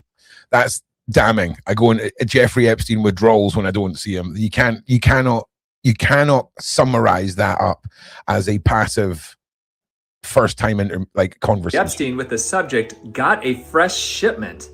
You the biggest problem with becoming friends with you? The life you lead is so outrageous, and yet I can't tell a soul." To which Jeffrey E. Why would you possibly want to be friends with surgeons if you have rumors surrounding you that you like to take individuals and torture them to the brink of death and then keep them there and prolong the agony? Why would you want that? Why would you want to be? Why? Replies, "Afraid not." And there's another email with language that I don't want to share with you here today that is just not good. One person is reporting that there are 175 pages of documents with Dr. Attia in the Epstein files. 175 pages. Dr. Attia, welcome to the show. Let's have a look. Dr. Attia. Oh, longevity doctor. What the frick is that? What's longevity? This isn't eternal life shizzle, right? Longevity medicine is primitive healthcare practices to rely on biomarkers of aging.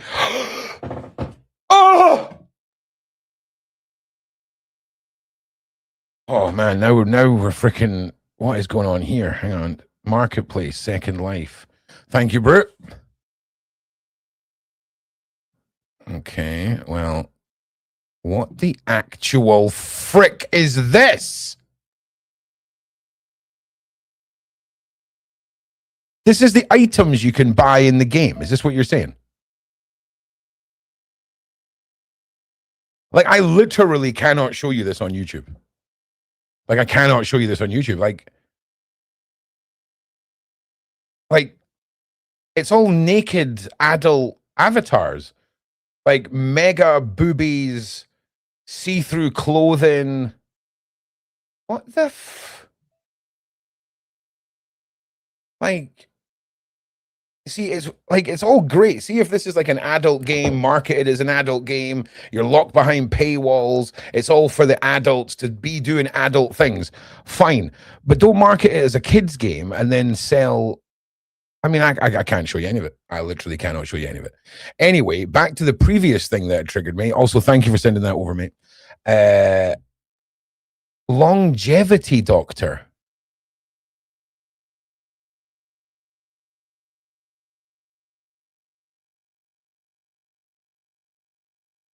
Come on.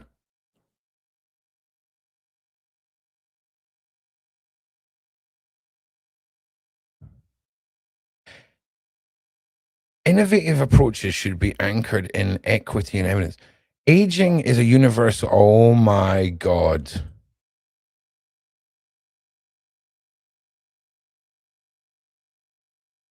Where's the article? Where's the article gone? Listen, sorry, if you've never seen one of Ron's streams where he deep dives like this, I do apologize. I know it can be frustrating for people.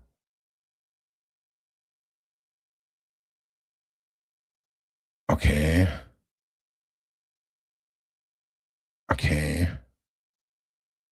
Wait. No. Sorry, everybody. No. Okay, let's go back here and then go here. Okay, here we go. Okay. Dude. Celebrity doctor, Peter Attia's friendly, raunchy Epstein emails. Attia's friendly, raunchy Epstein emails. He said he had withdrawals, mate. Yep. Well, look. Now, listen. We can't say the words. But is there anything, right, you can possibly think of in any great conspirifacts around the world where anyone linked to certain activities with young individuals who then later are associated with individuals trying to prolong long life? I'm not saying anything, okay? Oh, man. On Tuesday last week, CBS announced that the slate of 19 new contributors, also as well, I'm sorry to cut myself off, like, you know, with the UK having allowed our children to have puberty blockers given to them to test to see what happens. I'm really sorry, but when we talk about aging and modification, people always think about eternal life, right? They think about these individuals who want to live forever and all of that. What about, right, if you could make an army of 20-year-old women who look 9? Where's the legal ramifications there, right? And that's not to service the needs of the people that murder. That's to create a whole new business, okay, where no laws are broken. You no longer have to be oppressed if you want a 9-year-old. She's 19. Tell me that's out. Tell me I'm ridiculous. Tell me I'm ridiculous, because that's what it feels like we're heading to. Yeah. Marc. Oh my God. This guy. Yeah, this guy. I couldn't read your name, but that guy. So 3 days later, the Department of Justice released a trove of documents on Jeffrey Epstein's files, which included friendly and salacious correspondence between the doctor and convicted predator. In one particularly crude response, Attia wrote, lady parts is indeed low carb. Still awaiting results on gluten content, though.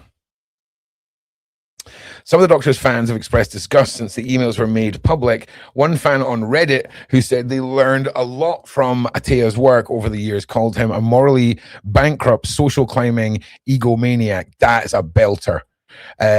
Like, I'm sorry that my audience has to just hear with me saying, suck your mum, okay? That's glorious wording. Attia's most recent Instagram post was flooded by angry replies, including one from an influencer and retired nerd, which read, "You have a daughter." Another from a farmer said, I wish I could get back every penny I spent on your book and recommending you to people. You make me sick. Hell yeah. The doctor has a small, if inexpensive, medical practice called the Early Medical, with a wait list for patients to join. As of 2025, he told CBS 60 Minutes he saw fewer than 75 patients and did not disclose the exact price of his services, just that he charged closer to what? I'm saying that he's a live forever doctor. Okay, he's a live forever doctor. Okay, this must be like the healthcare version of like a Bitcoin rug pull. But it's interesting, a lengthening in life, and had prominent name in the last few years. His appearance have included spots on the Joe Rogan Experience, blah, blah, blah. See you next on Monday. Attia said he was not involved in any criminal activity. It's just a copy and paste, mate. The last paragraph is always just a copy and paste. And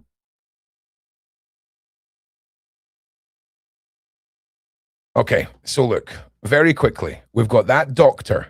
Okay, we've got a Microsoft executive. Oh, what did I do?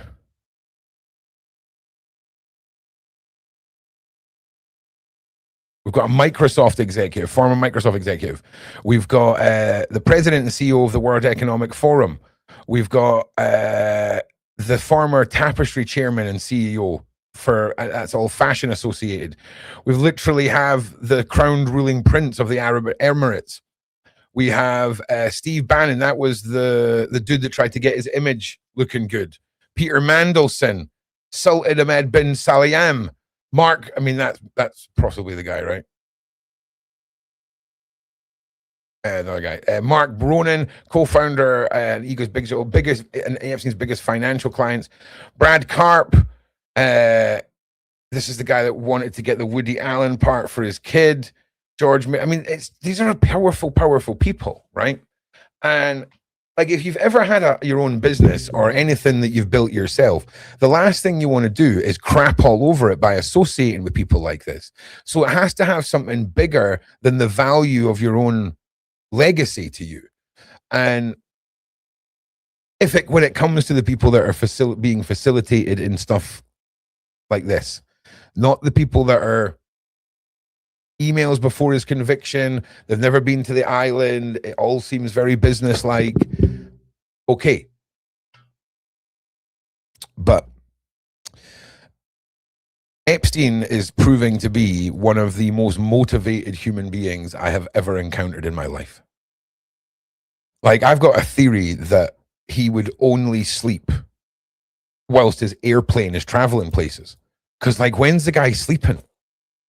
He is like, how do you manage this level of evil empire? It's just bonkers. Now, we're hitting the 2-hour mark, right?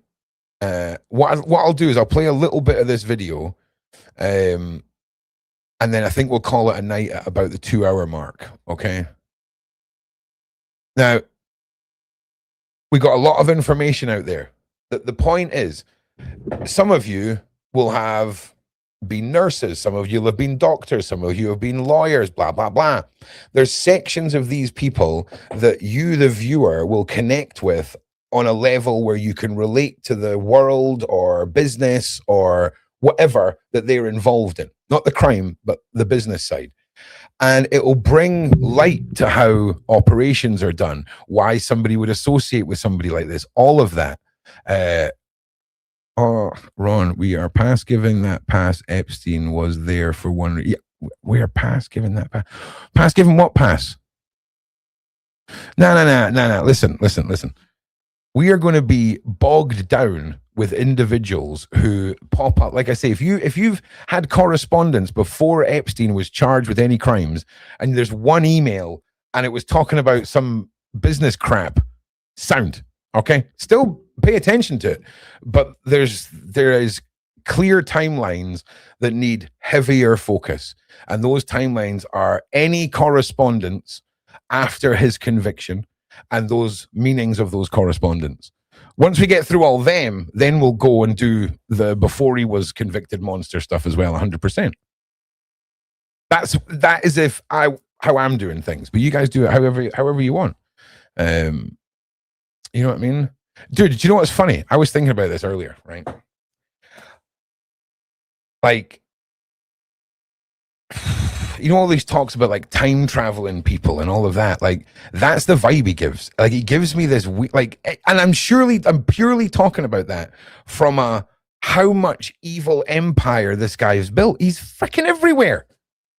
And just in case any of you missed the video at the start, I'll play it again for you now.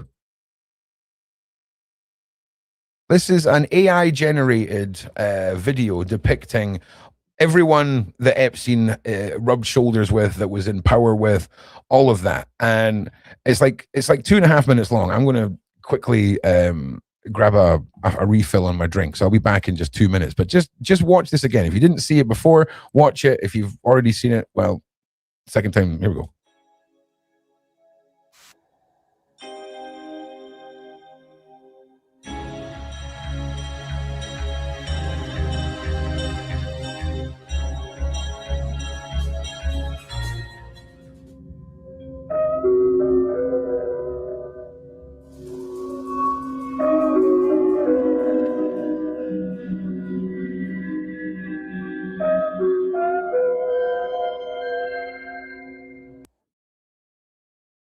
Yo, listen. This is AI being used to show you the amount of people that he's involved with, Skywalker. This is a educational tool because this depicts maybe 60 people, okay? And it's much easier to remind ourselves with visuals like this when we're trying to intake so much information on a dark topic. It also makes getting information across to people a bit more palatable when they're staring at a tool like this. So this is not in any way, shape, or form being presented to you other than as a tool for showing the full the sheer expanse of this man's network.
I will say that the original music on this was way better. I've added the weird, creepy music. The original music is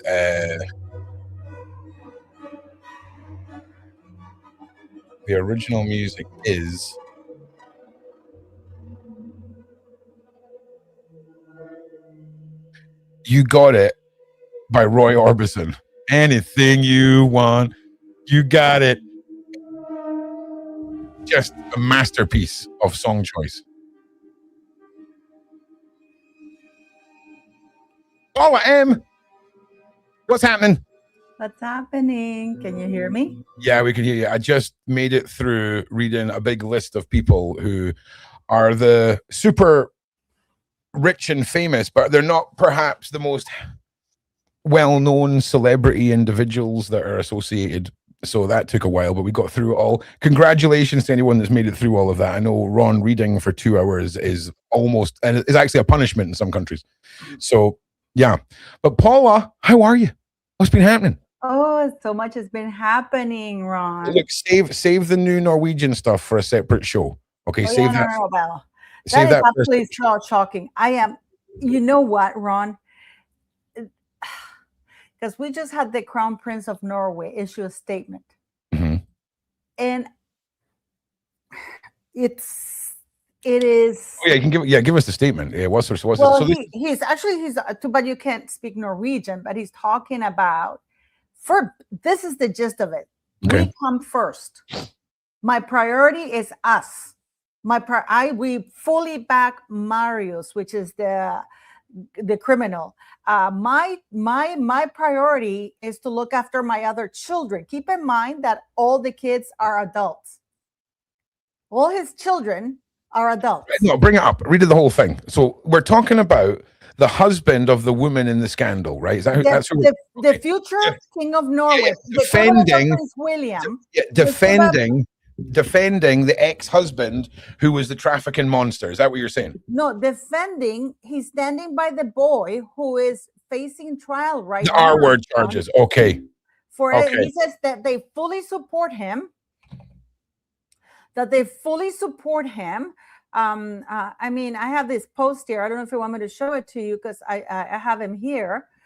It's in Norwegian. I can kind of translate the future king of Norway.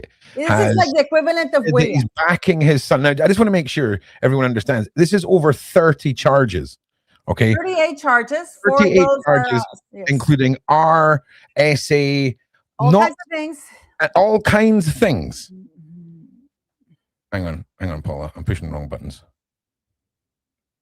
Yeah, that's the future king of he's the equivalent of Prince William. Yeah.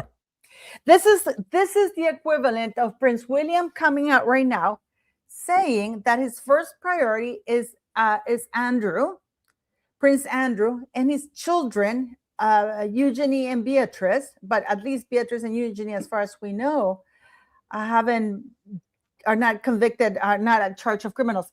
I want also people to understand something. Okay. For the Norwegian police to have come out and charged Marius is that they have a 100% solid case, because they sat on this for a couple of years. I can tell you this for a fact, because they're recording conversations was there any evidence that you could argue that after Epstein's demise that they went after him, almost like there was a shield down protecting him?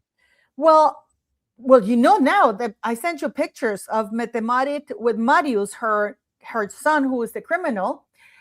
She was with him on 2012 at the Clinton Foundation with Marius in New York, and he met Ghislaine Maxwell. This is no offense to Norwegians, right? But y'all look like Palladians, man. Like you're just the most fair-haired people in the world. The Scandinavians is actually, let's throw. I mean, look, let me show you. Let me. This isn't speaking, so I'll translate for you. Okay. Vi må ha prioriteten litt I riktig rekke. Når det mye som skjer på en gang, sånn som det har vært for vår familie nå. So there's a lot of things that are happening right now with our family. Og så jeg litt opptatt at vi må ha prioritet. And of course, I'm very busy because I have to get my priorities right. My priorities are what matter, right? My priorities, the future king of Norway. Yep. Litt I riktig rekkefølge. For meg så har det viktigste vært disse. For me, the future king of Norway, and the way he phrases the next sentence is shocking. For me, my priority is to take care of my flock. Wait, listen to this. Siste dagene, å ta vare på flokken. Is take care of my flock. Like, you know, the language that he uses is very folksy. Okay? Yeah, I'm with you. Yep. And then he goes, so listen what his priority is. He doesn't use the word family, just to be clear. Oh, yes, he does. Yes. He used the word flock. At the beginning, he said it has been very busy for our family. And listen for our family. But then he said he needs to protect his flock. Yes, but listen. Okay, that's fine. Vi støtter Marius I den. We support Marius. Marius is the guy who's going through a trial. No mention of the victims in anything here, okay? His support is Marius. That is his first sentence out of the entire thing that he's going to say. Okay? He's saying that I need to protect my flock and I support Marius. Okay? Number one. Situasjonen han står I. In that situation he finds himself in. His priority. That's the situation he finds himself in. That's how he's summing up 38. Yeah. That to support him in the situation he finds himself in. No, not that he puts himself in or that he ended up there because of what he did. Okay? I'm just going to say it. Og ta vare på flokken. Vi støtter Marius I den situasjonen han står I. Vi passer på de andre barna. We're also taking care of the other children. Because you see, when you say children, in your mind, you think of more children. No. And Alexandra is 20-some years old, and the other one is over. They're both adults. And Ingrid Alexandra just posted a 6-page, another Brooklyn Beckham 6-page story on Instagram that the account had to be shut down because she literally was feeling sorry for herself because then they're the victims. Marius says, it's sickening. Just to be clear, if I was the stepfather of a formerly convicted international criminal, smuggler, narcotics dealer, and gangster, I'd come on the TV and say this too. I'm not going to lie. Like, the last thing I'm going to do as the potential king is upset his dad, okay? I'm going to make sure as the future king and stepson to that little monster, Jeffrey, okay, which is basically Game of Thrones Jeffrey in real life we're talking about here, I'd be coming on the TV and being like, he's great. Do you know what I mean? You know what I would have said if I had? Look at his face, Paula. Look at his face. He's angry. He's angry that is terror in his eyes. That is terror. I think he's angry. He's angry because listen, he's gonna say what? Because you know what I would have said had I been him. Because I am pretty sure, and I actually got a phone call from one of my Norwegian contacts, and she said we told him not to say anything, but if he did, to say that the royal family stands behind the truth, that the first thing that we all have, that we're looking for this is to find out the truth. Yeah. He doesn't talk about any of the truth or anything. Yeah. Nothing. But no, and they told him, but this is why I did my video today. I did my interview with Andrew Lowney. Go check it out. Yeah. But it's like, they advised him, if you feel compelled to say something, say that, you're going to follow the justice system of Norway, because literally he's trashing the Norwegian system, right? That you want to follow the law, that you are going to observe the law, and that you hope that this process is going to bring clarity for parties involved. He didn't want to use the word victim because he does not want to admit that his stepson, the criminal, is a criminal. So I'm just going to rewind it so you can hear what but first of all of these people can suck their mums. All of these Norwegian royals suck your mum. But Paula, this man has sheer terror in his eyes. You know for a fact, and I'm going to tell you this now, right? His missus, the way she spoke to Epstein, she has 100% facilitated the control of this man through sassy recorded evenings with ladies. Now, it's going to make you puke what I'm going to translate later then. Oh, fantastic. Oh, fantastic. Oh, fantastic. Great. It's really going to make you puke what he says later about Mette-Marit. Listen to this. Okay, let me translate. Vi støtter Marius I den situasjonen han står I. Vi passer på de andre barna. We're taking care of the other children. De må også ivaretas. We also have to take care of them, like saying all of you. When he says we, it's like the entire country, Og jeg må passe på å ta vare på kronprinsessen. I also have to take care of Mette-Marit, the crown princess. Wait. Og heldigvis så tar hun vare because she takes care of me. På I'm not being funny. Også. Hun forstår at det mange som ønsker å høre fra henne. She understands that many people want to hear from her. Hun synes at det helt må ha prioriteten litt I riktig It's mad to think, right? How brutal the Vikings were and how really passive Norwegians sound. It's the least scary sounding language ever. That's why the Vikings had to be so scary, okay? Because when you hear Björgen, no, it's actually very close to English. Oh, it's very close to English. Yeah, man, yeah. It's like English in the way that it's a sound, okay? Like you're making I'll tell you, for example, I'll give you an example. Hus in Norway is house in English. Yeah, that's not Scottish though. No. But I just want to say to Deborah Irvin, if I speak Dutch, it's not Dutch, it's Norwegian, and yes, I do speak it. But it's very interesting that his first priority is to take care of themselves. No, he doesn't talk about at all about justice, following the justice system, doesn't acknowledge any victims, that he has to take care of Metemarit. No, not only him, we all have to take care of Metemarit, the crown princess. He uses her title, the title. We have to take care of the crown princess because, of course, she takes care of me. It didn't sound like that when she was writing to Epstein, saying that she couldn't. There was this other guy who made her feel wonderful, and she couldn't. The guy hasn't brushed his hair or had a shave to address the people. Okay, and I just want to say, I'm just going to swap this out for a second, right? This is quite an old picture, right? But I mean, that is the most Game of Thrones looking family I have ever seen in my life. You're telling me that those two are the same species as those other humans? Shut up. Shut up. Okay, that is some off-world madness right there. Look at his eyes. Look at his eyes. He's like, one day I'm going to fire crossbow bolts into ladies of the evening in my castle. That absolute madness. Salud. But yeah, man, the fairest people, the Scandinavians. I mean, that is madness. But that is some Game of Thrones shizness right there. Right there. Yeah, and a dinner lady right here as well. Shout out to all the dinner ladies out there. Big shout out to the dinner ladies.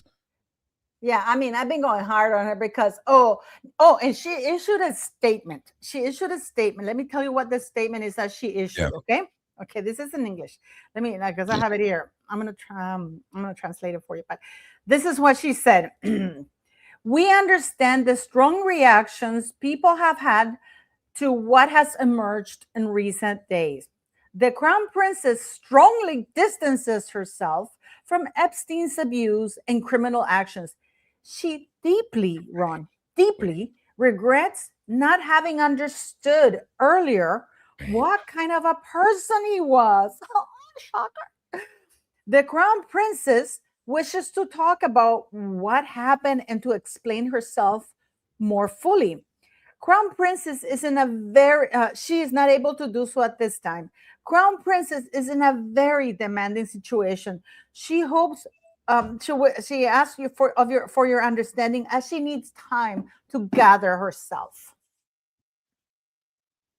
Paula. What? I'm not a bitch or anything. What?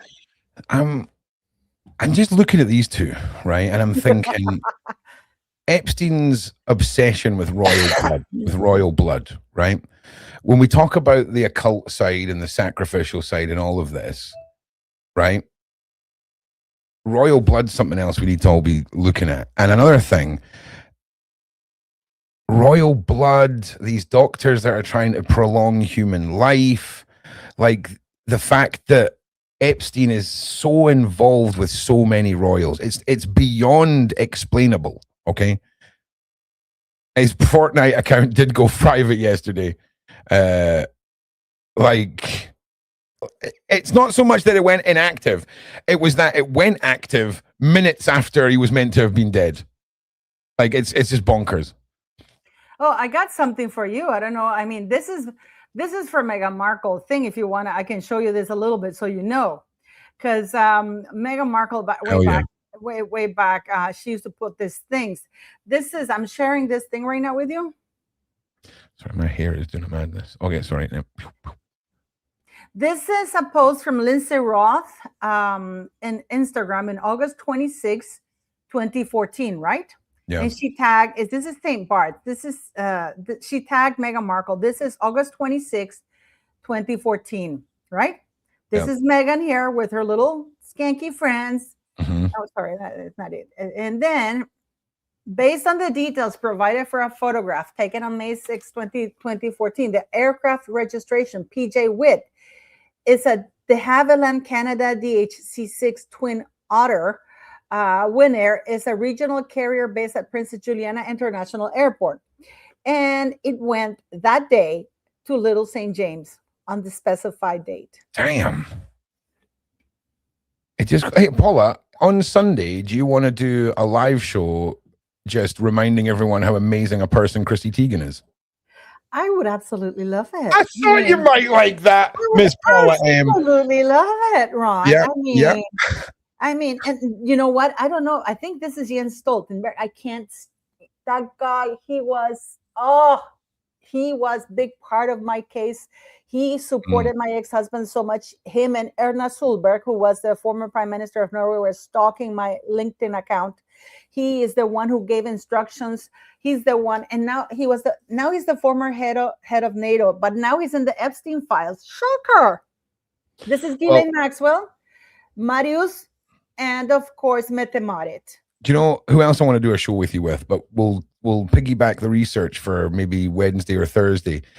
Epstein's actual girlfriend, who's just walking around, who inherited everything, and is just out there doing her life. Not Ghislaine Maxwell, the new girlfriend. Why are we not talking about that? Like, we need to talk about that. We need to talk about that. So why is she not in court? Like, heavily in court, all courted up to the eyeballs. Why is that not happening? And you know what's the terrible part of it all? Texas dude, welcome here, first timer. Thank you for being here, my G. Like and subscribe. Okay, I just want to say, anyone who ever considers invading America, the South of America is the greatest hidden weapon America's ever had, right? Dude, if you're coming in on boats, don't come in through the South of America at all, okay? Because ain't the one, baby, ain't the one. So yeah, big shout out, Texas. Good for being here, brother. Good for being here. Yeehaw and all that, my G. Yes. Right, Karen. But we have so much going on. We have Deepak Chopra, who is Meghan Markle's guru, spiritual guru. He was with little Harry, because Harry's deeply embedded in the Clinton Foundation.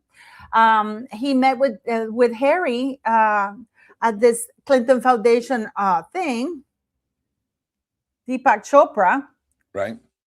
He's their spiritual guide. Him and now he's in the Epstein files. No, he's not. Hang on a minute. Saying that God is an illusion. God is an illusion. Well, I mean, you know, that's the sort of thing that a spiritual leader would say, right? No, but because that's not what he sells to his people, buddy. Oh, okay. You know, this is like saying, let's say that I'm a priest, and then I'm texting to people saying I don't believe in God. Yeah, but if I'm a spiritual, what the hell did you call him? A spiritual what? Spiritual advisor? He has if I'm a spiritual guru, the business model for being a spiritual guru is making sure I sell you just enough that you keep coming back for more. So I'd be like, yeah, God's an illusion. Find out next week how God's an illusion. Like, it's just madness. So God is a construct. Okay, wait, now it gets worse, Paula. Hang on a minute. You undersold this a little bit. You undersold this a tad. All right, like you undersold it just a tad. He's removed all the all the comments in his Instagram. I bet he has. I bet he has. The same thing for and Håkon, the equivalent of Prince William in Norway. It has an engagement. Oh, they went to see Marius yesterday because Marius, a 30-year-old man, almost 30-year-old man. Oh, he's so fragile. They went to see him in prison the first time that a royal sets foot in a prison. Him and Mette-Marit went to see that idiot in prison, and he made sure that the camera saw him going in. All right, hang on. Ron's broken everything. Here we go. God is a construct. Cute girls are real. Best-selling spiritual author Deepak Chopra's emails to Epstein. Well. All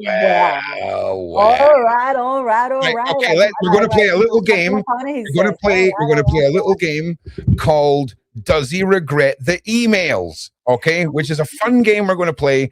Most people, last paragraph of their statement, it's deep regret. And then we're going to give their regret. No.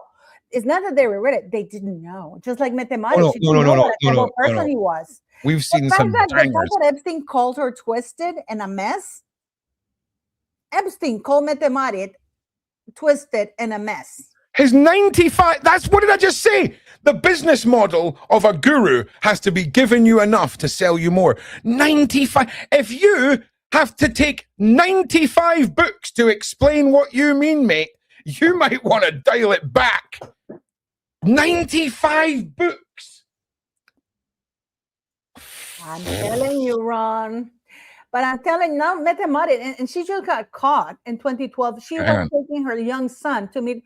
You know, if this is a woman who was asking Epstein if giving her son a poster of two nude women doing stuff was too much, and Epstein goes, I don't know. That was the Norwegian princess that said that, right? Yes, to her underage son. But I said this to you yesterday. She strikes me as the fangirl, like the roadie fangirl of Epstein. Like that's the sort of thing that you would be like just so let me make it relatable to normal people. Like if you're ever a teenager and experimented with a smokable plant, and you turned around to your mates and were like, "Oh man, I had like 6 heavy bong rips last night. It was crazy." That's the equivalent of that level of stupid one-uppery. But this is now in the context of a woman showing off to a massively renowned predator about giving her son booby posters. Yeah. Show the picture that I have, that tweet here that I wanted to show that. This is a picture, and this is funny because this is John Lefebvre, right? You know who this guy is, right? John Lefebvre? No, you're gonna have to hit me. You just remind me. Are you kidding me? This guy is he's a world renowned I'm a face person, Paula. I'm not a name person. I'm a face person. No, but you would know who he is. He signed contracts with Goldman Sachs and Simon Schuster. He is a pay lawyers. This guy is a fixer, like Wall Street god. He's got 100 Better call Lefebvre. Yeah, and he goes. Okay. What did I say? Meghan Markle is a yacht girl, right? And I'm going to show you his. He posted a tweet in 2018 saying that she's one DM and a diamond necklace away from being Joe Low's girlfriend. I'll show you that tweet. But he shows, this is the picture of Meghan Markle on the yacht in Little St. James and St. Bart's.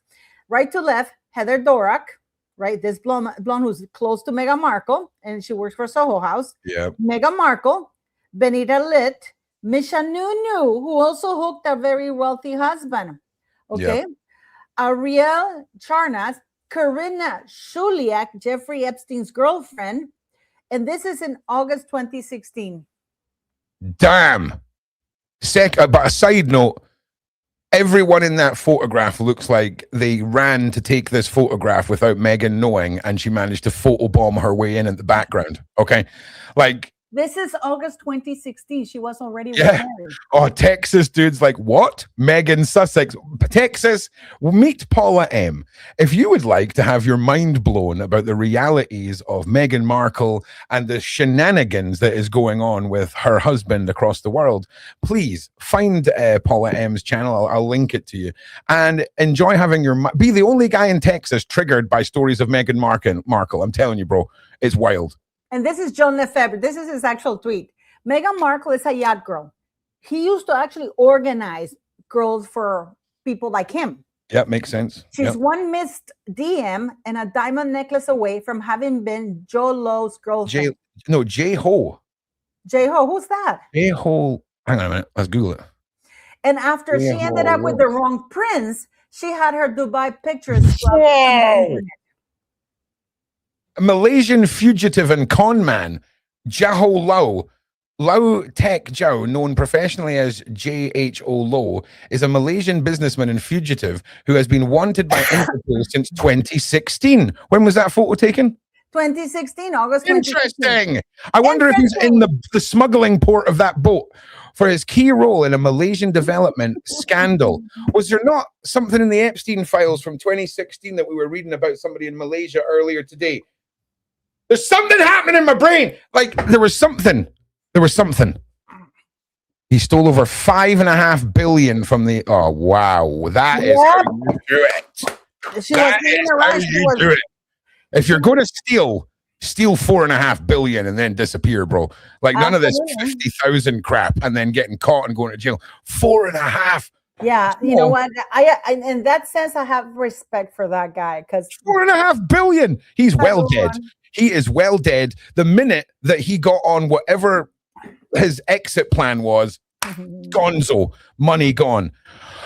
$4.5 billion Malaysian, and apparently that's who they're making jokes about. Meghan Markle being one diamond necklace away from being his girlfriend. So in my world, in my brain, that means that she's been servicing him on yachts and getting lots of gifts, and they're getting more lavish and more lavish. And she's at the point where she's like, I like this money, right? Maybe. But the problem that Meghan Markle had, and this is the following, is that by then she was getting to be too old, because Karina Shuliak is young. Old, Misha Nunu was also getting to be too old, and Heather Dorak. So Meghan Markle was getting the worst clients. You know what I mean? And that we're asking to do really nasty stuff. This is the guy. This is the guy. Look, this is like the happiest looking man in the world. Just the happiest looking guy. Just like, do you know what I do on the weekends? Smash on yachts. All right. Look at his face. Look a happy looking Mongolian chap. Malaysian? Was it Mongolian? I can't remember. But he looks like a happy chap, right? Meghan. This is her little Meghan. You know, like 2016, August 2016. I think she went with Harry. I think she went with Prince Harry because in July, at the end of July, Doria, Meghan Markle's mom, was in Toronto, and Meghan Markle posted a tweet on Instagram saying, thank you, Corey. Corey was her fiance that she was living with, for the food, because he owns a chain restaurant called Flock, a restaurant chain called Flock, which is really good. Yeah. And they do roasted chicken. That's his specialty. And then that's at the end of July, right? So, and then she met with Harry in August in Botswana. Okay. And after that, when she came back from Botswana, that's when she literally ghosted Corey and told him that the engagement was over. Look, let's demarkle it a little bit and head back round to the Norwegians. And I just want to say, like, that's crazy. 4.5. Why aren't these are the people that should be writing books? How I stole 4.45 billion from a country. Like, that would be a great read. Boring, but a great read. But look, Paula, we're hitting 2.5 hours. I'm here. Like, I'm just going to show you. This is Goddess Construct, and then we have Harry, Deepak Chopra, World Mental Health Day, bringing inner peace to critical mass with Harry at the Clinton Foundation for mental health. At the Clinton Foundation, right? Wait. So we've got the Clintons involved. We've got. Whoa! Did you just sneeze? No, cough. You scared the living crap out of me. My arm was covering what you were doing, and it came right through my mouth. No, I got the fright of my life. I couldn't see the screen. So we've got the Clintons, we've got Prince Harry, Deepak Chopra. Meghan's guru revealed the secret to healing rift between royals and Harry, and he was in her podcast, by the way. No, he wasn't her podcast. His role as Meghan's guru, Chopra has also engaged with the couple professionally, appearing on their first Spotify podcast talking about mental health.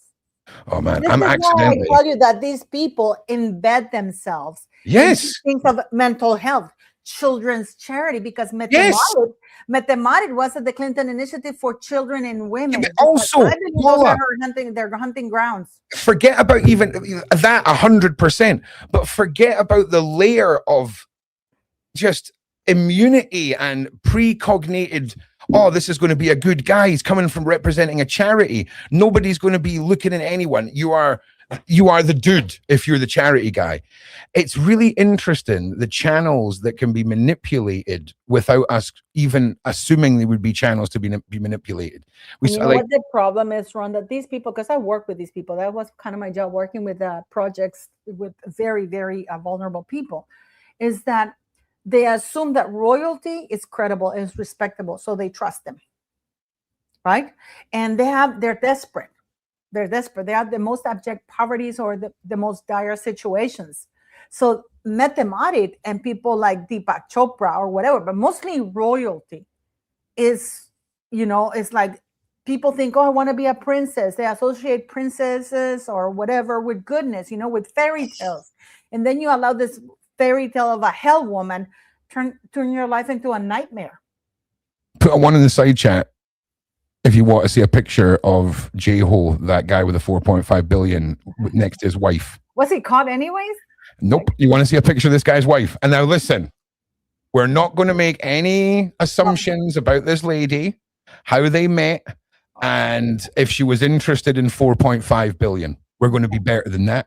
Paula, we're going to be better than that, okay? Because Okay, I Like can't. I'm considering myself one of those guys that punches above his weight with the ladies that he's involved with. But I mean, come on! Ho, ho. No, look, we can't say that. I'm just saying. I'm just saying. Okay, it's an odd-looking couple. Okay, and I'm not Santa. I'm not singing Santa Claus. I'm not criticizing. Okay, I'm not criticizing. I'm just saying. It's a very interesting. It's a very interesting coupling. It's a very listen. If you're going to be connected to the Epstein files, I'm going to talk about your wife. Okay, that's the rule. That's the rules. Okay, anyone that's involved in any way with the Epstein case, if you're married, I'm talking about your wife. I'm sorry, I'm doing it. Okay, like I don't care.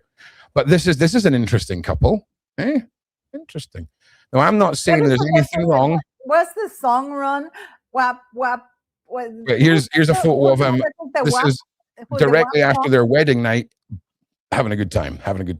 All right, so listen, Paula, let's sort of wrap it up for the people. Right, let's wrap it up for the people. Can we actually bring back up the picture of the yacht girls again? Because that's actually very, very important information. And you want me to bring it back up? I can do that. No problem. Please. I can do that. No, just so that YouTube knows, Paula was referring to Christmas and ho ho ho. Just in case. Yeah, it was her singing about Christmas. This image here, ladies and gentlemen, I think anyone who wants a rabbit hole to go down, Jeffrey Epstein's girlfriend, Karyan Shuliak, who, by the way, I'm sure Karina Shuliak. Karina. Wow. She inherited 100 million from Jeffrey. Listen, she inherited the island from Jeffrey. Ew, that's gross. Paula, we need to do a deep dive this week into this woman. We should do it with Lauren. Yes, hell yeah, we should do it with Lauren. But this image here brings together everything Paula's ever spoken about, every single thing that Shaun's been talking about, all of the leads that tie to all of the research that I've done with the global PDF. She got the ranch. She got the ranch, Paula. I'm sorry, I'm just reading the comments. Ghislaine Maxwell. Orange, Ados. What did she get? Paula, she got the island. She got it all. She got Paula. You know when a guy in the movies signs over the mob house to the wife so that the tax man can't get it, right? Mm-hmm. Who the hell is this woman? Why do I know? Let me finish. Why do I know who Ghislaine Maxwell is? Okay, because she is the patsy for this. That woman there, I'm telling you now, needs looked into. Who is she? Why are we not make it live to Congress? You know, she's supposed to testify 3 days from now in Congress. I bet she is, and I bet she's busy currently sucking her mum. And if she's not, please feel free to do so. I don't think she'll make it. I don't think she'll make it alive. And I just want to say something. Some Blue Moon 990 said something very interesting, Ron. Okay, I think that's his daughter. Look. We're going to get into this. This isn't for 2.5 hours into a live stream. This is one to be looking into. She's walking around right now. Okay. Everyone else is either unalived or in a jail cell. Oh, Maria G21. I'm already on that topic, but we'll have to wait and see because Ron wants to go in like, but I think it might be more of a Shaun Attwood like Jedi approach, okay? But I want to like We should do it because I'm doing a video with Lauren and we're doing a deep dive in this together and we're putting up a lot of information. So I would love to that the three of us get together and do it. Yeah, hell yeah. You know, I mean, you guys will do actual research. I'll just like panic. No, because you have access to all of these files and stuff like that. Even if she was telling me that she's gonna dump everything on share it on Gmail. I don't know what that is for you and me. Yeah. Oh no, don't worry about that. Don't worry about Lauren's kept me up to date. But this photograph, ladies and gentlemen, this photograph is more telling than we know. And if anybody knows that guy that does the geolocating on freaking TikTok, where he can find out where anything is in the world just by the background, I'd really like to see if he would take a shot at double checking where this was taken. No, this wasn't Little St. Bart's. That wasn't Little St. James. Sorry, this was taken in Little St. James. This is Epstein's Island. Yeah, this wasn't Little St. James. Okay, do you want to see a sick picture? Okay, No. not in a bad way, but Meghan Markle in the press, they try to show this as a different picture. They try to sell it as though it I'll was. tell you what. Let me take this down and then bring up the picture down in the small box on the screen, and I'll have a look at it on the small screen, and we'll decide whether or not No. This is just them sitting with the back with the ocean in the back. There's nothing Okay, wrong. well, you mean you sold it as a sick picture in the context of No. Epstein Island? I want Okay. to know what the picture really is depicting, because what they tried to do, they tried to say that they took this picture in New Zealand, right? That's what they tried to do. Okay, They tried okay. to take this picture in New Zealand, but they didn't yeah. take the picture in New Zealand. They took it in St. Bart's. That's what I'm saying. So we want to get this. I can't remember the guy's name, but I'll get this photograph and we'll send it over to him, because I mean, he is a freak of nature at this. Like he figured out 6 of the events and locations from the Epstein files based off of the types of trees in the background and the font on someone's wrist bracelet. The guy is a freak of nature, like freak of nature. What do you mean with that? What do you mean he's a freak of nature? So can someone remember this guy's name? I'll hang on a second. Hang on. Guy who finds any geolocation. Because how does that work? The geolocation, like No. What? Here we go. It's okay. Here we go. Okay, no, we don't want this one. We want a YouTube short. Filibuster for me for a second, Paula. Okay, here we go. Too short. Too long. Okay, so this is the guy. So he started playing a game called Geolocator, and then within 6 weeks was offered a job at the CIA, right? So just look at this guy. This music video. On All right, so you saw that clip. He's going to tell you exactly where that location and street is. Let's watch this. Watch this shizness. Also, kind of looks like a time traveler. finding the street from this music video on Google Maps. Immediately, with left-hand driving, this chevron and these road lines, I knew we were going to be in South Africa. Then, with these mountains in the back, I was able to narrow it down to this region, South Africa. From there, using the shadow from the unicycle, I then knew the road was going from north to south, where another pro night started looking for roads that lined up. See, in order to be this good at something, you've never had a girlfriend until you reach that level, and then all the girlfriends. After initially looking in the south, nothing made sense. With a lot more digging, we matched these mountains to this region of South Africa, where we eventually found the exact road, the R46 in Breed River, South Africa. wow. Confirming it was filmed here, matching this sticker. Matt. Okay, one Our more. client- One more. Right? Oh, dude, this is the Adamstown hare. Pick heron. Can I find pick heron?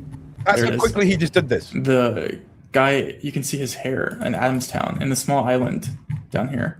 So this is the guy who we need to send that photo to. Oh yeah, but I'll show you this. I mean, I'm going to show you this. This is insane. I have the picture up here. Yeah, got it. Okay, this is Meghan Markle with Heather Dorak and her friend Lindsay Roth. Remember I showed you that earlier picture with the plane that I told you the plane had been. They tried to pass it. Candid pics of Meghan Markle in 2015, Zealand. but it wasn't 2015. So look at this side here. Do you see? This is a stone thing, right? Look at the background and look at this one. This part right here is very important, okay? So now I'm going to share with you the other picture. Okay. Okay, here we go. You broke it. No, it's right here. Yeah. Okay. Now it's right here because now you've fixed what you broke. This is St. Barth. That's the same place that they were sitting on. That Is definitely the same place. yeah. This corner here is they were sitting to their left of this. So this is but this was in 2016 when they took those pictures. But they tried to put it backdated as 2015 with Lindsay Roth for her bachelorette party. No, it was 2016 in Little St. James St. Bart's, which is about 100 kilometers from there. Chill, Ron, chill. We believe. I'm trying. Okay, listen, we're 2.5 hours in. The first hour, I was very composed. All right. But this is wild. Do you know what? I think it's time to put a pin in this because we're getting into too many things I could spend the next hour talking about. And my ass cheeks have fallen asleep. I'm not going to lie. But Paula, Chrissy Teigen for Sunday, more updates on the Norwegian royal scandal. and the project we were talking about with Lauren. Yeah. And what was the other thing? Who else needed punched in the neck for like metaphorically? No. Oh, well, we're gonna see if Ghislaine makes it live because they were showing. Did you see that they were showing The girlfriend. That was it. Sorry, on you. Did you see that they were showing the footage of Ghislaine in her jail cell? In 3 days, on Monday, she's supposed to be testifying. Hillary and Bill Clinton are supposed to be testifying too separately. Right.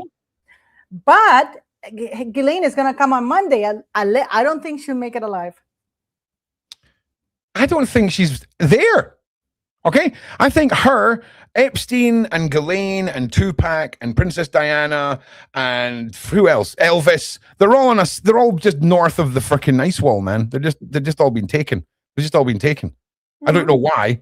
Okay, but it's all too weird. The one thing that I want everyone to focus on is the testimony from the guard who said that Epstein looked like Epstein was switched out. Now, if that was... Yeah. Is that true? Is that the guy? Listen, Paula, here's the thing. It's not about if it's true. It's about what evidence do we have that makes it credible. Well, it was... The brother said that it was his body. That would mean the body. I mean, who gives a fuck, right?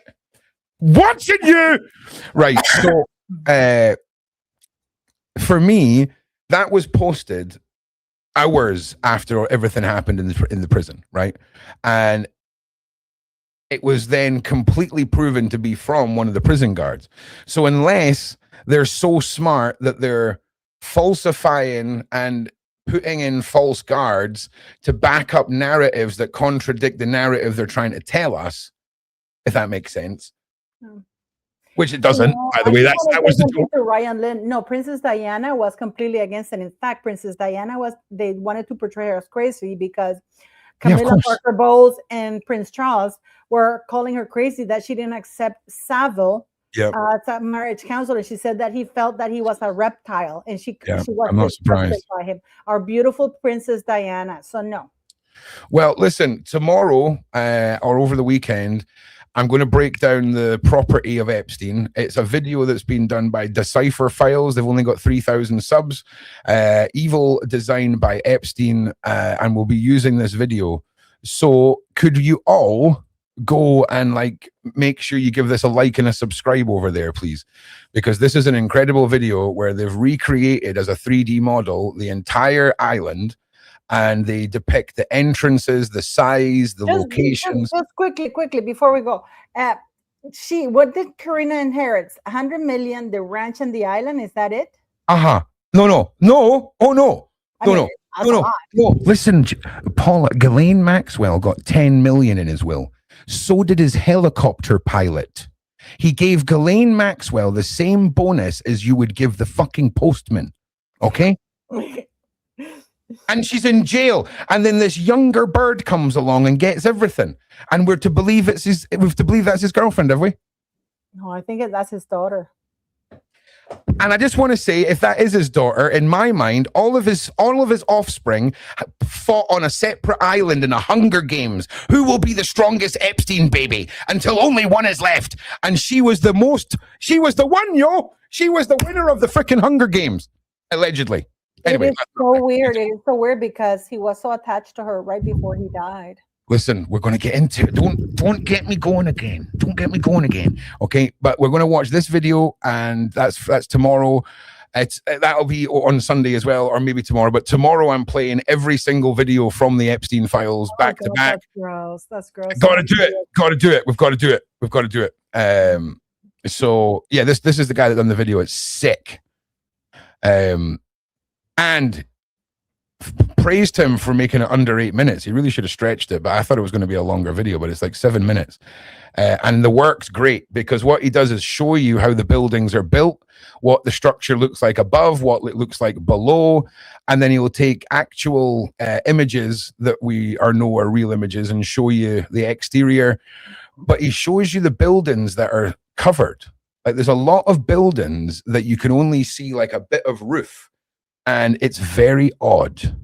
But I just want to ask you a quick question. Yeah. Can Karina have access to that money? Because I know that the Epstein state is being sued. Does she have access to that money and properties? Because I thought that they I were mean, confiscating it. you mean the Epstein estate that was left over? So No. anything that was in Epstein's name, sure. So she doesn't have access to that money. They haven't given it to her because Paula, if you're Epstein and you're about to get Epsteined, nothing's in your name anymore. So she got it beforehand? She didn't get it in the will? I don't know, but all I know is that the little guys that run the corner shops in Edinburgh know how to scam the government so they can keep being bankrupt and keep their shops. It's the same thing. It's the tax man's coming, put it all in your wife's name. Do you see what I mean? But you can't put it in Ghislaine's name, but she's mental. So you get the new girlfriend, the one that's squeaky clean. If everything is in her name, in offshore accounts and all of this, technically, that's hers. Right? I mean, it has to be. And if we then find out that it's hers through inheritance from her dad's death, allegedly, that's another thing. I'm too triggered. I need to go outside. I can't feel my bum cheeks. I've been drinking so much. So.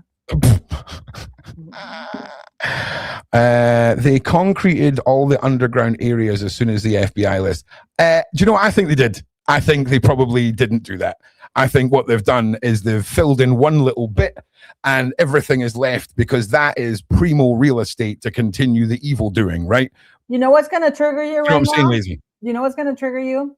That the DOJ has come out and officially announced that they're not going to prosecute anybody in the Epstein files. Obviously they're not. Why would they prosecute criminals? Why would they prosecute criminals, mate? Don't be silly.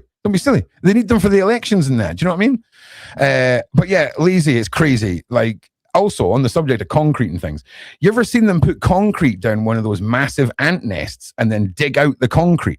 And anyway, no one cares. But that's amazing. But I there's just no way, lazy, because the person that owned the island would not. That's not in the best intentions of the people that own the island. But I guarantee you they'll have filled in a bit. They'll have filled in a bit, lazy, 100%. No, but if you can go watch my video. I interviewed just now Andrew Lowney. I didn't know. I found out through Andrew Lowney that Prince William ordered an audit of Eugenie and Beatrice of their finances, and the stupid cows refused. I wonder though, with Meghan, William, Meg, who ordered Prince Harry? Did you say, or William? Prince William ordered because he's having fights with Charles. I just don't get this. Charles should be distancing himself from all of this. I wonder if the Williams asked for that. I reckon Williams asked for that from them to hand it over to the part of the Epstein conspiracy that Williams part of, to look for blackmail material to force them into some way of speaking on their father or against their father. Prince William and his dad, all of them guilty as hell. They all need to go. I'm having none of this William is going to be a great king nonsense. Sorry, mate. I do think he's going to be a great king. But he asked them because he said, one of the conditions that he gave Charles to endorse him having the York girls, the former York girls back in the royal family was audit them financially. Paula, the only difference between Harry and William is the budget that they both had for buying their brides. Okay? That was the difference. Okay, he got a higher standard of woman. William and Harry got a yacht girl. Now, I'm sorry, I ain't down with Prince William. I ain't down. I mean, I was a huge William and Catherine fan. Ain't the one, mate. I'm sorry. Get your dad out. Get talking about your family and all the goddamn PDFing that's going on. Clear the slate, and maybe we'll talk. Yeah. But until then, nah, mate. Ram it, your uncle. They need to. This is like a gangrene, and it's one of the things that is incredible for people like Shaun, you, and even a little me, is that I now can look up people in the eyes and say, "We've been telling you this. You've been calling us crazies. You've been calling us all kinds of things, and pretty much everything." Like somebody said in the comments, the difference between a conspiracy theory and the truth is 6 months. Oh yeah, I just want to say, I hope that I'm wrong, but at the moment I'm just like, come on.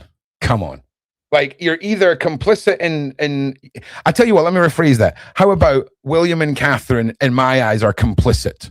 Okay, they are complicit in something. I think they know, and I think they're complicit. I really do think they've allowed it. That they know. I really do believe that they know. Yeah, I agree, and I do believe that Prince William, because I do know how these monarchies and institutions work, because I work for them. And the thing is that literally the monarch, and you know what, Ron, is so sick because the parliamentary people, right? Yep. As soon as they knew that the Queen Elizabeth was dying, they stopped. They started ignoring all her things because they wanted to please the next monarch, right? Okay. So it's like they were kind of playing along with. That's how they look because they're looking for long term. The Queen died, and someone came in and took all her stuff. That's because she lives in a massive council house, and when you die, the council come in and take all your things. Hers was just a really fancy state-paid building compared to the rest of ours. So yeah, it'll probably be in a skip somewhere. But it is something that is very interesting. Like right now, I see Prince Haakon.